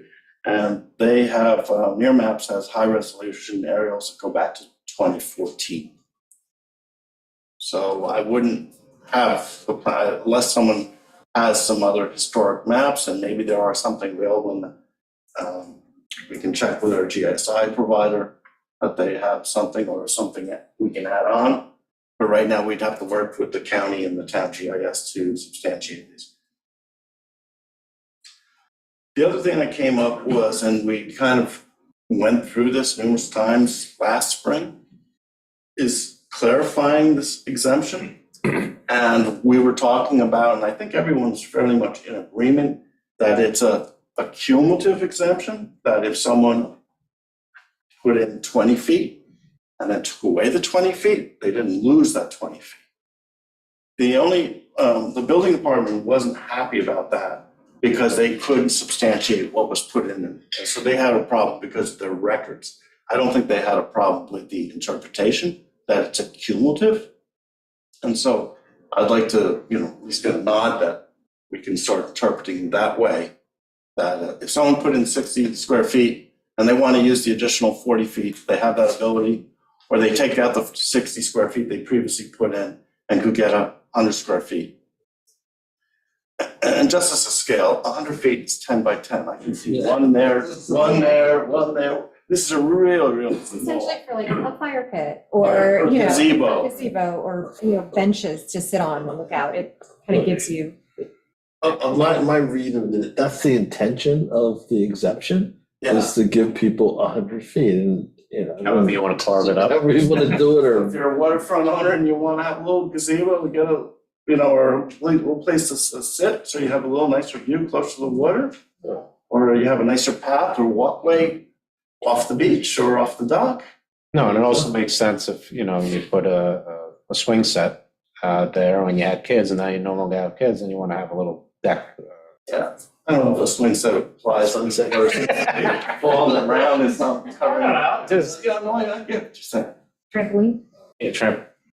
so it's something I read that says the intent is if you use 20, take it away, then you only have 80 left for that. It's not in there It's just how anyway. the building department's been interpreting it since 2001. And I think we had added, or Stephen came up with the language, the wetlands permanent exemption for new construction less than or equal to 100 square feet is an exemption of all accumulated construction totaling 100 square feet or less, and is in addition to any construction that predates November 2, 2001, the adoption of chapter 129. But then clarification needs to be on whether it's 2001 date or the 2007 date. It would, in my mind, it would be the 2001. I think that's the, Now I'm confused, 100 square foot, period, correct, for the duration of the property. correct. 10 foot by 10 foot. Unless you had pre-existing non-conforming structures prior to 2001. Those are grandfathered in. That's clear in land use law. You still, and again, it's a legal interpretation. If we change the wetlands code, we can change it. I'm not happy with that, but the legal interpretation is that if you had 500 square foot of structure in the buffer prior to 2001, you get to keep it, plus you get to afford yourself with the 100 square foot exemption. Now, again, that can be changed if you'd like to change that and update a wetlands code.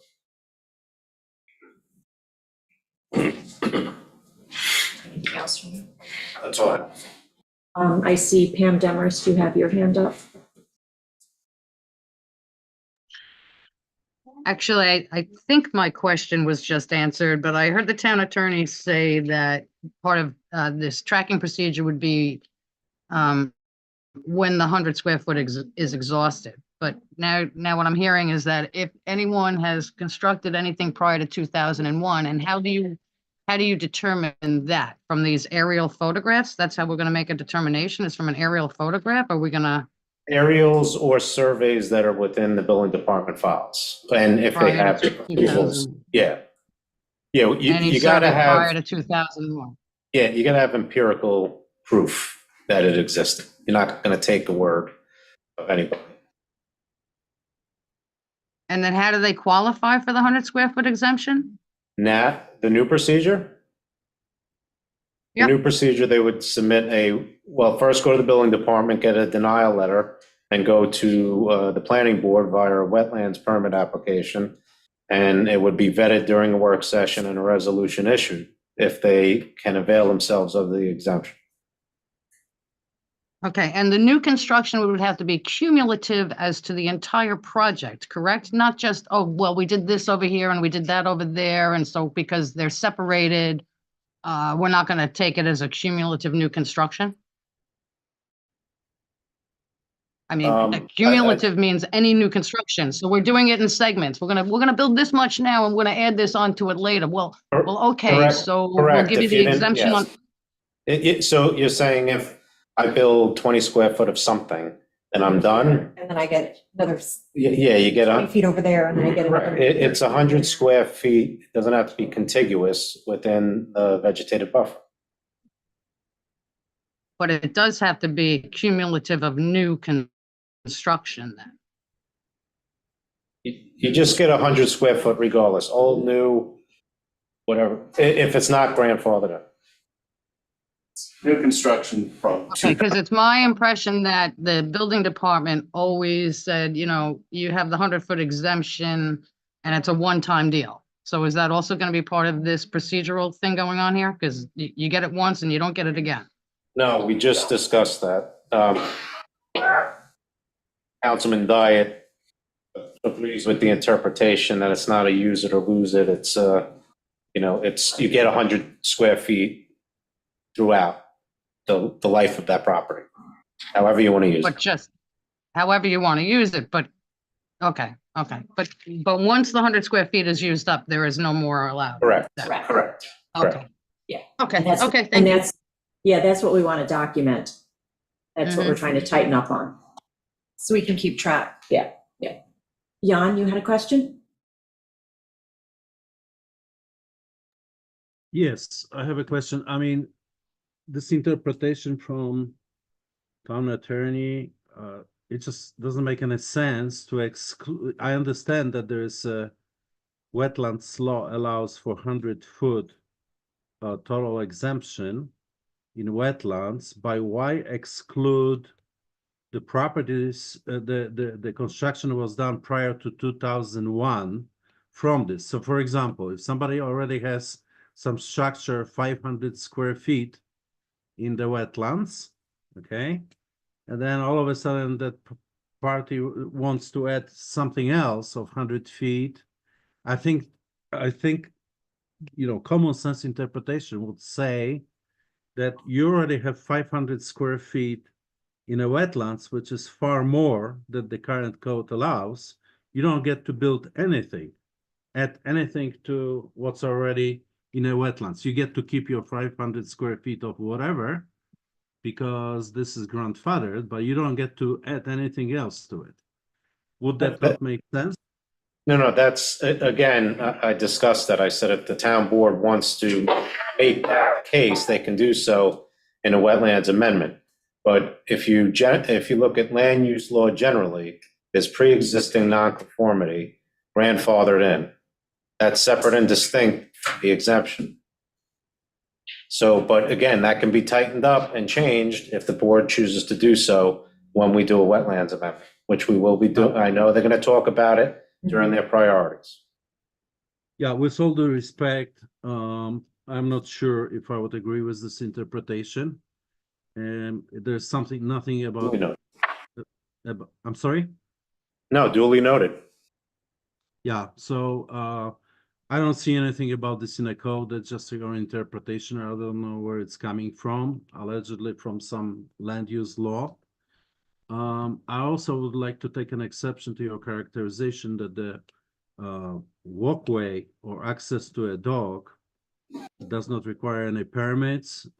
You seem to be drawing this conclusion from definition section of one of the town codes. And basically, to me and to many others, walkway, it's a footpath on the ground, okay? Yeah. Okay, fine. That doesn't require any permit, okay? But this is when this is the access walkway is a ramp. It's an elevated structure. It's a construction, and that's how come that requires wetlands permit like for any structure, but doesn't require conformance to any other section of the code, for example, setbacks. Can I just answer?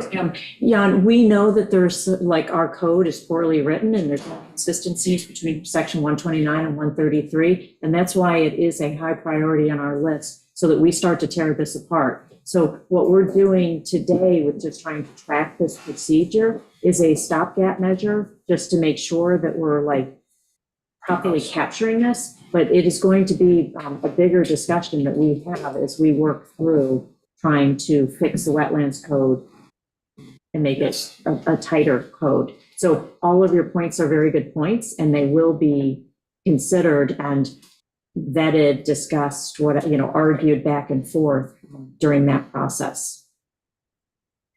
Okay, thank you very much. The only thing I wanted to add, well, that's great that the code will be eventually rewritten and revised, but in the meantime, we have applications which pending applications, which their fate will be greatly dependent on interpretation of the Constitution. Okay, so maybe that should be considered too. Thank you. Thank you. Lori?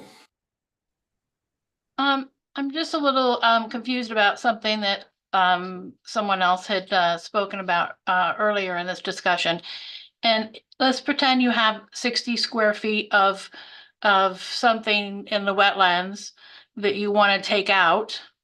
And then you want to put in 100 square feet of something new in a different location. Isn't that disturbance of like 160 square feet versus the 100-foot exemption? I would say that if the planning board is going to allow that exemption to go through, that they would have to revegetate the 60 square feet as part of availing themselves of the 100 square foot exemption in another location. Yeah, but now you've disturbed 160 square feet instead of 100 square feet, which is the whole purpose of the 100 square feet, is to limit the disturbance in the wetlands. Well, with structures. So again, that 60 square foot could be revegetated and within several years be back to normal. It is something to consider as we go forward looking at the code. Yeah, I think it's problematic because it opens the door to allow somebody to perhaps do more disturbance than you had intended in the wetlands.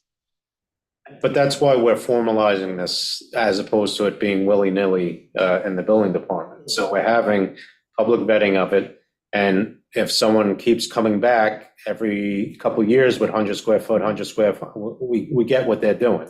They're trying to increase or better their view. So I'm sure the planning board would prohibit that. Yeah, and you're also making me think, okay, I know I want to do something, so I'm going to remove my 60 square feet now, and then in a few months, come back and ask for the 100 or whatever. So, Right, Yeah, then you're, the then you're gains. over your 100 square foot Yeah. exemption, which is more than what the intent is. but would that removal actually require, like, is that considered a disturbance? You Well, you've often raised- you're, you've raised often, some- Yeah, often your removal of whatever you're removing does more damage than what you're building. but thank you. I mean- That's Thank you. a good point. Pam, you had something else? Yeah, I just want to know where the 100-foot marker starts from. Where are we measuring from? When I look on a survey and I see a survey that says wetlands boundary, is that where the mark starts from for the measurement? Or are we marking this from mean high water? It's within the buffer. So you have 100 Yeah, and square where foot does that that begin? you could build within the buffer. Where does that begin? Where does that measurement begin? At mean high water or on a survey that shows a wetlands boundary? If I have a survey that specifically delineates the wetlands boundary, then that 100 feet would be from that point landward, would it not? It would be, you have to go to the definitions. A vegetative buffer, there shall be a shoreline vegetative buffer which extends 75 feet landward from the most landward point of tidal or freshwater wetlands. And then as those are defined. So same way you're gonna process any wetlands permit application and designate what the vegetative buffer is. It's gonna be the same for this.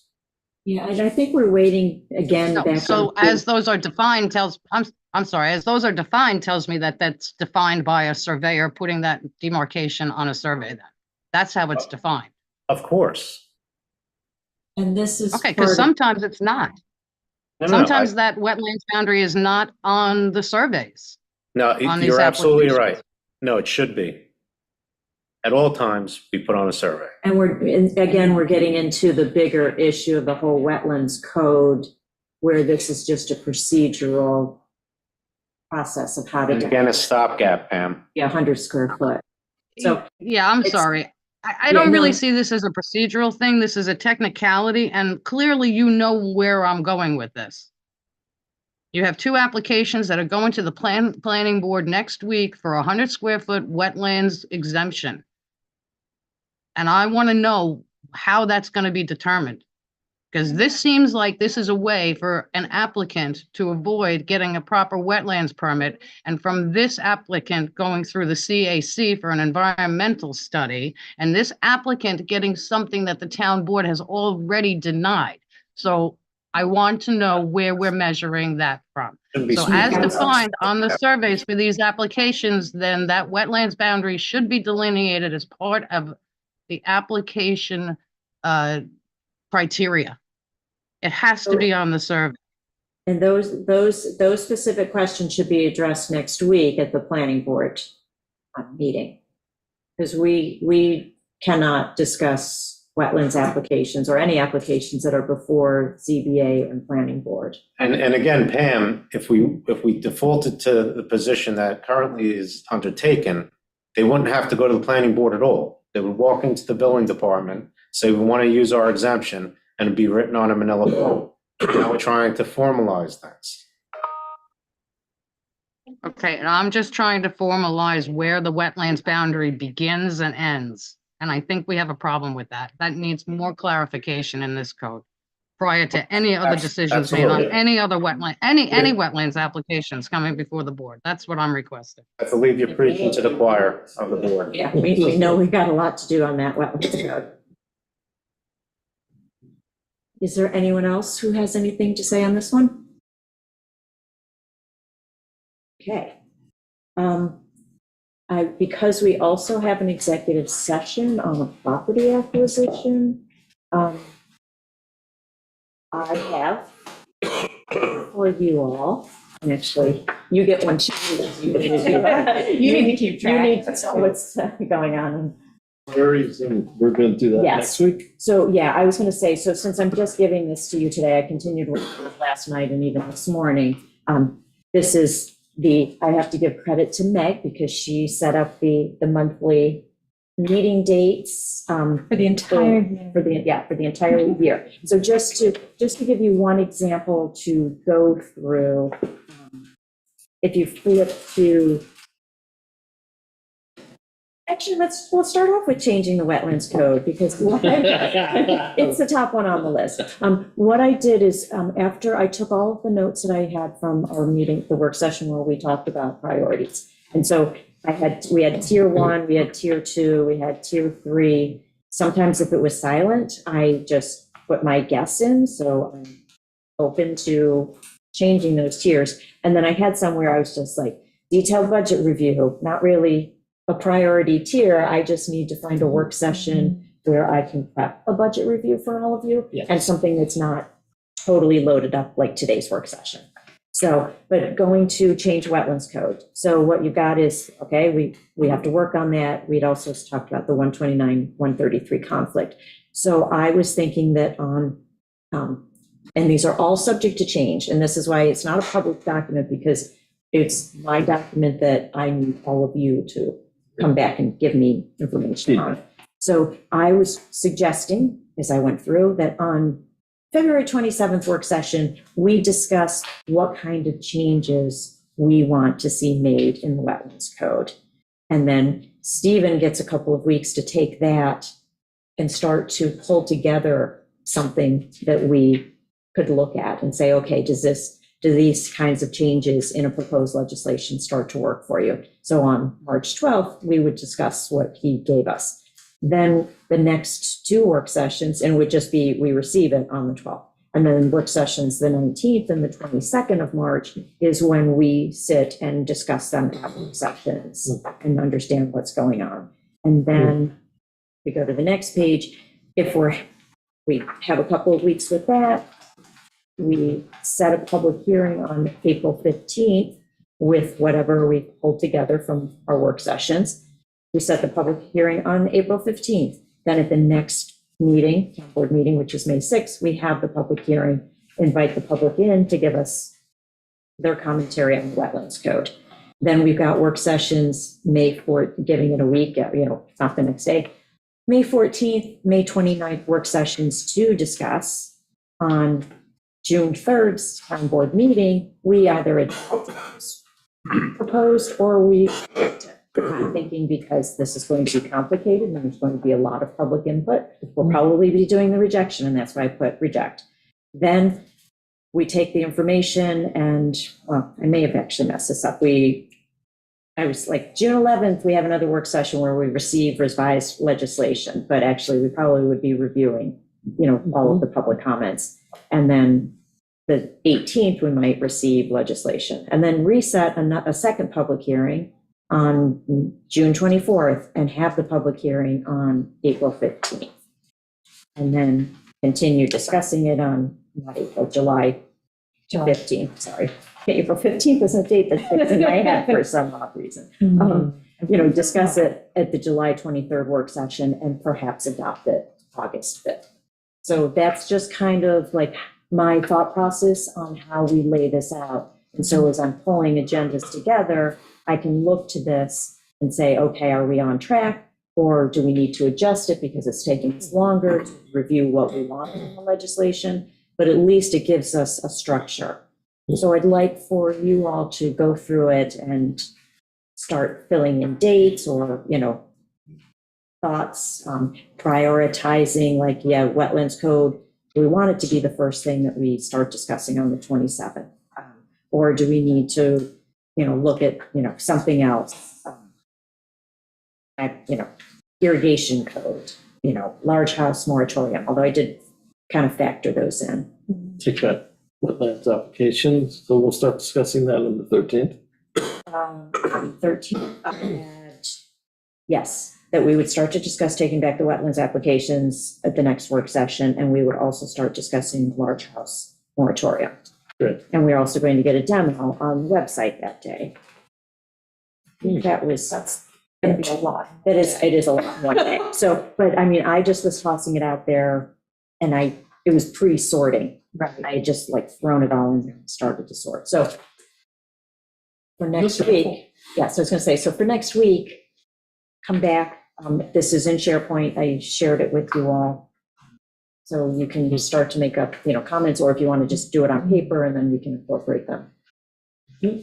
So, May I make a recommendation just on the wetlands code? Because as you said, it's going to be a whole Megillah. So, and it may very well be that instead of putting Band-Aids on the existing wetlands code, that we have to do a whole brand new wetlands code. So what I would suggest is that the town board consider setting up a subcommittee of, town board members of the CAC, members of the planning board, dare I say, a member or two of the public, if you so choose, and have a committee formed to really go through this code with a fine tooth comb and see if it's salvageable. In my mind, I don't think so. I think it would be better served with writing one from scratch. So again, timeline wise, if we do that, it's going to inject delay, but you'll have a better product. And that should, dovetail with taking the jurisdiction back, obviously. But we can expedite things if we get, a real hungry subcommittee that could really, like, we just recently have done that with fertilizer. We're going to be presenting, I believe, at the next work session, some legislation on it. But I think in this particular case that we form a formal subcommittee to really stick your teeth into this law. Stephen, I think Reed Karen should be part of that. Without a doubt. Without a doubt. Stephen, would you also suggest though that we use this line to take care of some of the glaring conflicts between 29 and 33? No, I'm thinking that, again, and my suggestion is we do a whole new code.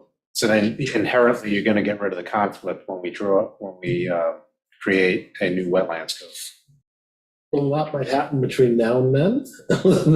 Well, again, because in my experience, when you try to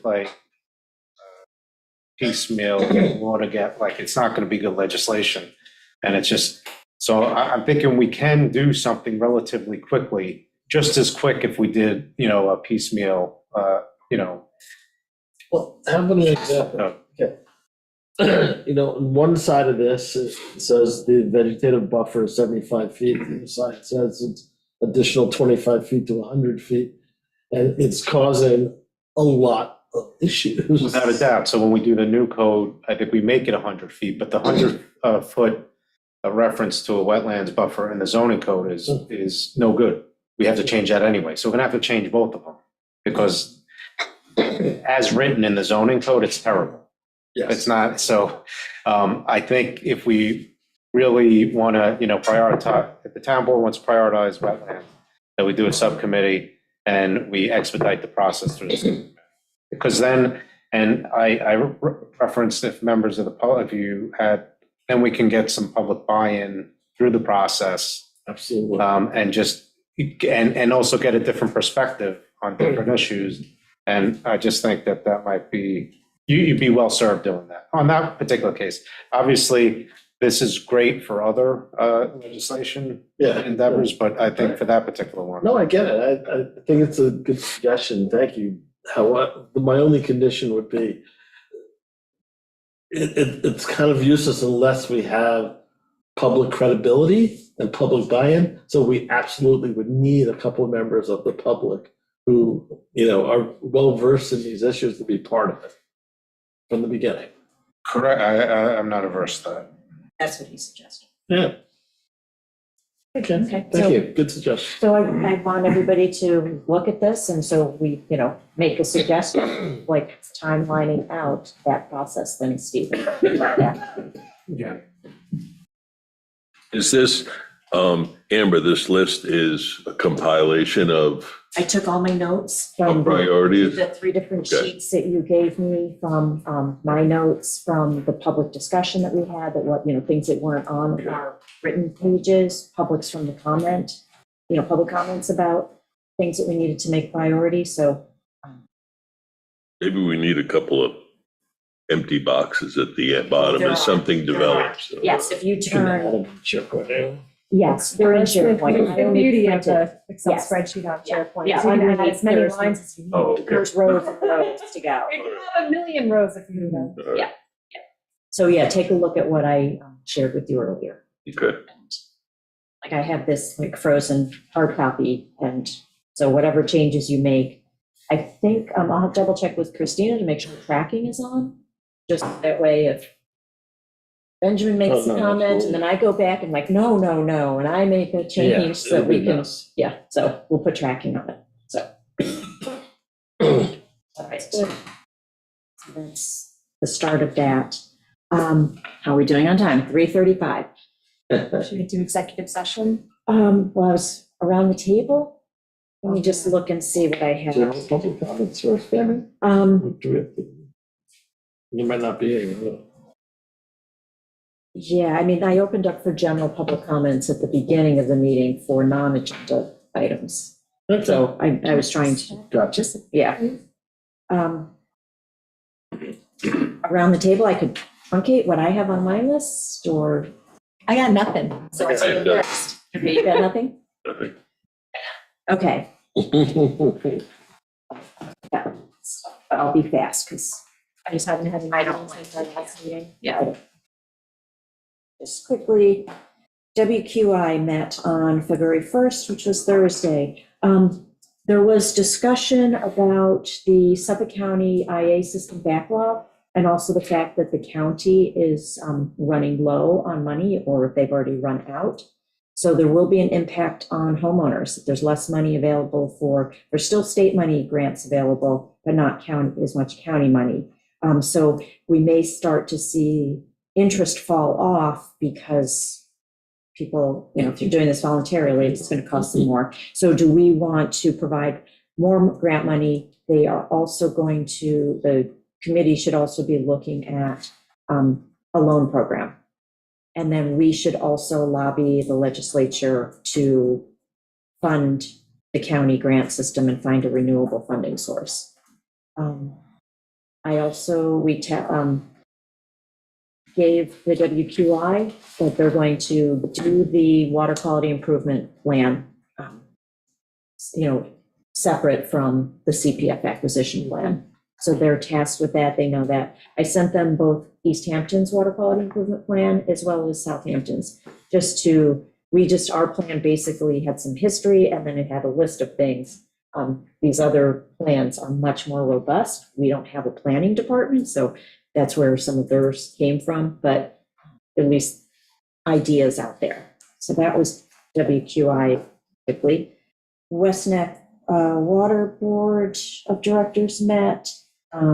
Just for people who didn't tune into that meeting, all of the meters have been installed in this in West Neck Water. They had drive-by meters, and now all the cellular meters are there. There are going to be wells 5 and 6 are being replaced on the golf course with wells 5A and 6A. The permits are due back in a couple of weeks, and all of the electrical that's on the golf course is going to be moved over to the pump house, just to make things a little bit safer and work better. We should formalize a relationship between the Shelter Island Country Club and Joe and Suffolk County Water Authority, just because there are fertilizers and chemicals that are put on the lawn there, and we just want to make sure that everybody's up to speed on what exactly is happening. And that was that. Tomorrow, I am having a department heads meeting at 9:30 and a committee chair meeting at 11. I'm pretty sure, Christina, the agendas got sent to the whole town board? Yes. Okay. So you can take a look at those agendas. It's my meeting. It's not a public meeting. There's, see, I actually have, like, the department head meeting, the things that we're going to cover. So I'm saying this just so you know what's there. You're welcome to sit in, but participation, no, because we're not going to create a town board forum and make it a public meeting. So if you have comments later, you can send them to me or we can bring them up next week. The department heads meeting, we're going to be covering the new website. We are going to be sending out from the capital planning requests for the year so that, like, what does your department need for the next 3 to 5 years? A reminder that employee evaluations should be getting started this month. I'll be doing the department head evaluations. Hiring process, we want to just get all department heads on the same page as to how we go about if there's a new position or a replacement position. It's not being done consistently, so I want to get that on board. Just talking a little bit about purchasing and procurement, just what the rules are and what rule, like thresholds that people need different approvals. Also talking about just any questions and concerns that department heads have. Oh, and I skipped over a comprehensive needs assessment as part of a future facilities master plan. We're going to be breaking it into steps. We'll be going over that at this level. I just want to let department heads know that that also is coming down the pipe because they will be an integral part of any comprehensive needs assessment as we step forward. For the committee chairs meeting, again, we're going to be talking about the new website, also mission statement reviews that whoever our liaisons to the committee chair, to the committees, will be sitting down with the committee chairs and the whole committee if need be about just reviewing what their mission is and what we want, directions the town board wants to task them. I also want to go over procedures for running meetings because as I've sat in more meetings over the past few months, I've noticed that different clerks run meetings slightly different, and so we want to get those in sync. And then training for cybersecurity and sexual harassment. Even though committees are volunteers, they are still subject to some of the laws and things that an employee would be subject to, so they have to take these trainings. And so those are the topics. So there's a Zoom invite out there. It'll be hybrid. And that's all that I had. Anything from you, Stephen? No. Okay, Amber? Okay. Any last public comments? Oh, we got a couple. Okay, I was wrong. I just wanted to offer a comment on the, I think, universally agreed upon need to, revise the wetlands code. I think the notion of having some kind of working group that's comprised of some of you, some buildings people, some committee people, and some members of the public is a very good idea. I think that group can do the best job at identifying problems, but I would suggest you consider that in terms of drafting a new code, particularly if it's a whole new code, that consideration be given to getting a municipal lawyer who's done a bunch of these involved in the process. Thank you. Michael? Hello, Mike Gainer, 8 Covitz Lane. I'll make this fast and make you suffer. It's a joke between him and I. I didn't understand your procedure clearly. I had some business. I wanted to revisit the business that I discussed last week with regards to the Shelter Island Gazette and the reporter. It won't take me but a few minutes. Is that fine? Thank you very much. And so last week I came in and I had read an article, for the purpose of anybody who's viewing, I'd read an article in the New York Times that was saying that community papers are folding at a rate of 5 of them every 2 weeks, and half the counties in the United States don't have news service. And I had referenced inside of the specifically inside of the comprehensive plan that there was no reference to the papers by name whatsoever. And I had weighted all those various items. And I had mentioned that there are 2 papers out there on the island, the Shelter Island Reporter and the Gazette. And apparently I must have been the only guy in the room that didn't know this, that the Gazette, I was not being prescient there. The Gazette has since such time closed down. They don't exist. And that's not a funny topic. I really feel strongly about this for the community. And I just want to make sure everybody understands what's at stake here. Just to remind us, and we all know this, the First Amendment inside the Constitution guarantees the necessity for a free press, right? So it's a really, really big deal. And this community is very impassioned. People come and they speak about everything. And we have very specific matters that are are important to us. And so, I just noticed that I was just taking notes today. The local paper came up 5 times acrimoniously, right? I mean, it's just like, and people rely on that as an information source and everything else.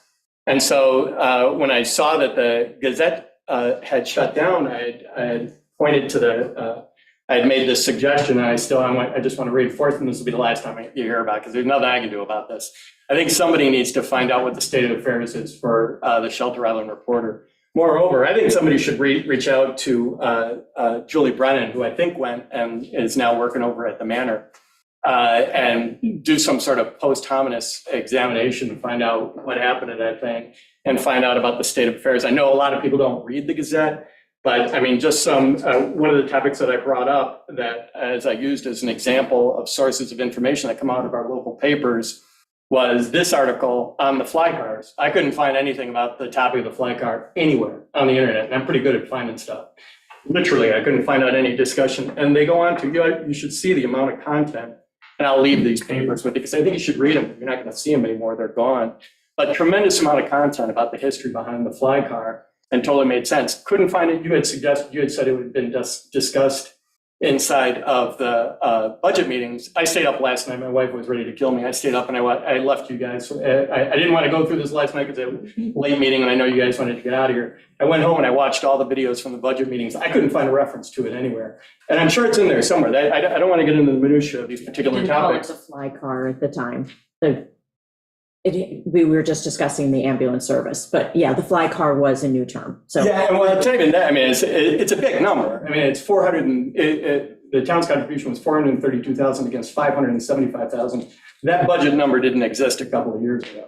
About the only thing I could find about the fly car that I thought was particularly interesting was a picture of, and I'm not attacking our first district assemblyman, but the fly car is supported by the Southampton Hospital Foundation, and one is to assume that good subset of the funds are being reverted to a party that they host there every year. It's the equivalent of the Met Gala over in the Hamptons. Stuff's $2,000 a plate, and I'm trying to figure out why we're throwing those kind of dollars around. But I didn't want to go into the minutia of the fly car specifically, but there was like one article after another with really important topics inside here. Here's one that resonates with a lot of people: moneyed up people taking out full page ads inside of the Reporter and tilting public opinion. This was produced by the Shelter Island Gazette. You're not going to see that anymore. Here's one on the town attorney, where a bunch of people are throwing a bunch of accusations against the town attorney and the town's inability to respond to things like that. Here's one on the Sylvester Manor sale of the Quaker Corner easement that we just discussed. And so none of this content's going to exist anymore. And people can't navigate the town's website, let alone some of these really, really important topics. So I just wanted to touch base on that. The person in charge of the Shelter Island Reporter, I'm sure you know him, is Andrew Olson. I would hope somebody that would strongly consider just finding out what, if anything, we can do to support that organization. That's it. That's all I wanted to talk about on that topic. And the other item was on the topic of news and coverage. I went through and I started, this is from the Shelter Island Gazette. This is on the Sunset Beach story. Here's another one. Here's an editorial written by Ambrose Clancy about the Sunset Beach matter, admonishing the town for considering it. Here's another article on the same topic. And so I started going down, and I was thinking about that. I'm like, we've got these two topics, and they both happened last night. It was really funny. There was a discussion within the last two board meetings. There was a discussion about this, what sounded like an urgency to get a dock for Sunset Beach, which I totally agree with. It's their property, it's deeded inside of their land and everything like that. But I was just like, there was a tenor about it that just didn't jive with an impassioned discussion that took place here last night about the need to really constrain the number of docks that are taking place. And I understand that back in 1976, they received, a lifetime ago, effectively, they received some sort of approval to put a dock out there. But now all of a sudden, the town's having conversations with the Department of Environmental Control about how to potentially circumvent that approval inside of that dock. And it just didn't smell right to me. It sounded like we were talking out of both sides of our mouth. Can I clarify that? What it is their easement is currently kind of in the middle of the beach, and we're asking to move the easement over so they can put the dock in a better location. And I totally understood that. Thank you for the clarification. And they touched on that inside of many of these article. So on that topic, I brought up 2 items that I think the community needs to be aware of. Well, I guess 3. One of which, every Monday morning, they have scheduled a seaplane service right exactly where they're talking about putting that dock. It looks like a Hampton jitney stop there during the summer. There's guys, yuppies lined up, people are lined up with briefcases, literally waiting for the seaplane. So it's a big deal. I walk there every morning, so I'm there at 7 o'clock in the morning when the plane lands. You guys probably aren't aware of that. Directly adjacent to that property, the next door neighbor, the neighbor most likely to be affected by that dock getting put inside of that place, in addition to the seaplanes, in addition to the overcrowding of the boats right there, that's the only place you can anchor around there if you have a normal sized boat. The next door neighbor, you guys are suing the heck out of each other. That's 11 Serpentine Drive, and the guy is a billionaire many times over, Peter Carlino.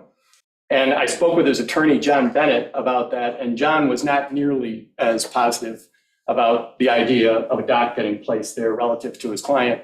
And so the moral of this story, and I'm out of here in almost record time, the moral of the story, and this is why I asked you about the outside legal services budget number yesterday, one of the reasons why I asked you about that yesterday.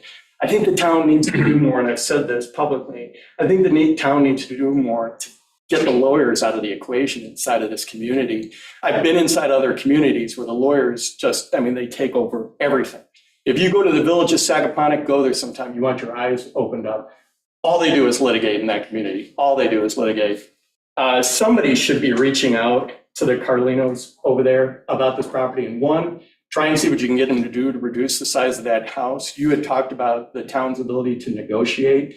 I think you're absolutely spot on. They're probably a rare opportunity. And so in lieu of creating an environment where they're gonna wind up suing the town and suing Sunset Beach and everything else, can somebody be proactive about that and talk to them about potentially, 1, getting us out of that lawsuit with their house, hopefully waiving something, because if it were me, I wouldn't want to build a 12,000 square foot house. Well, I wouldn't want to build one under any circumstances, but I certainly wouldn't want to build one where there's going to be a new dock going up in front of it. And so maybe somebody could get ahead of that. In this situation, as many situations as possible, from the last administration, there was definitely this tenor that we have insurance, right?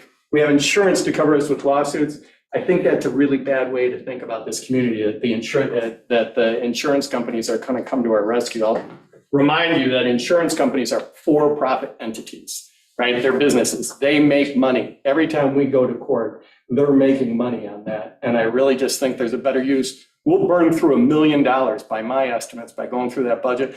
We'll burn through $1 million in legal fees between the town attorney's offices and outside counsel and what we pay inside of insurance premium over the next couple of years going to court. That's a ridiculous waste of money.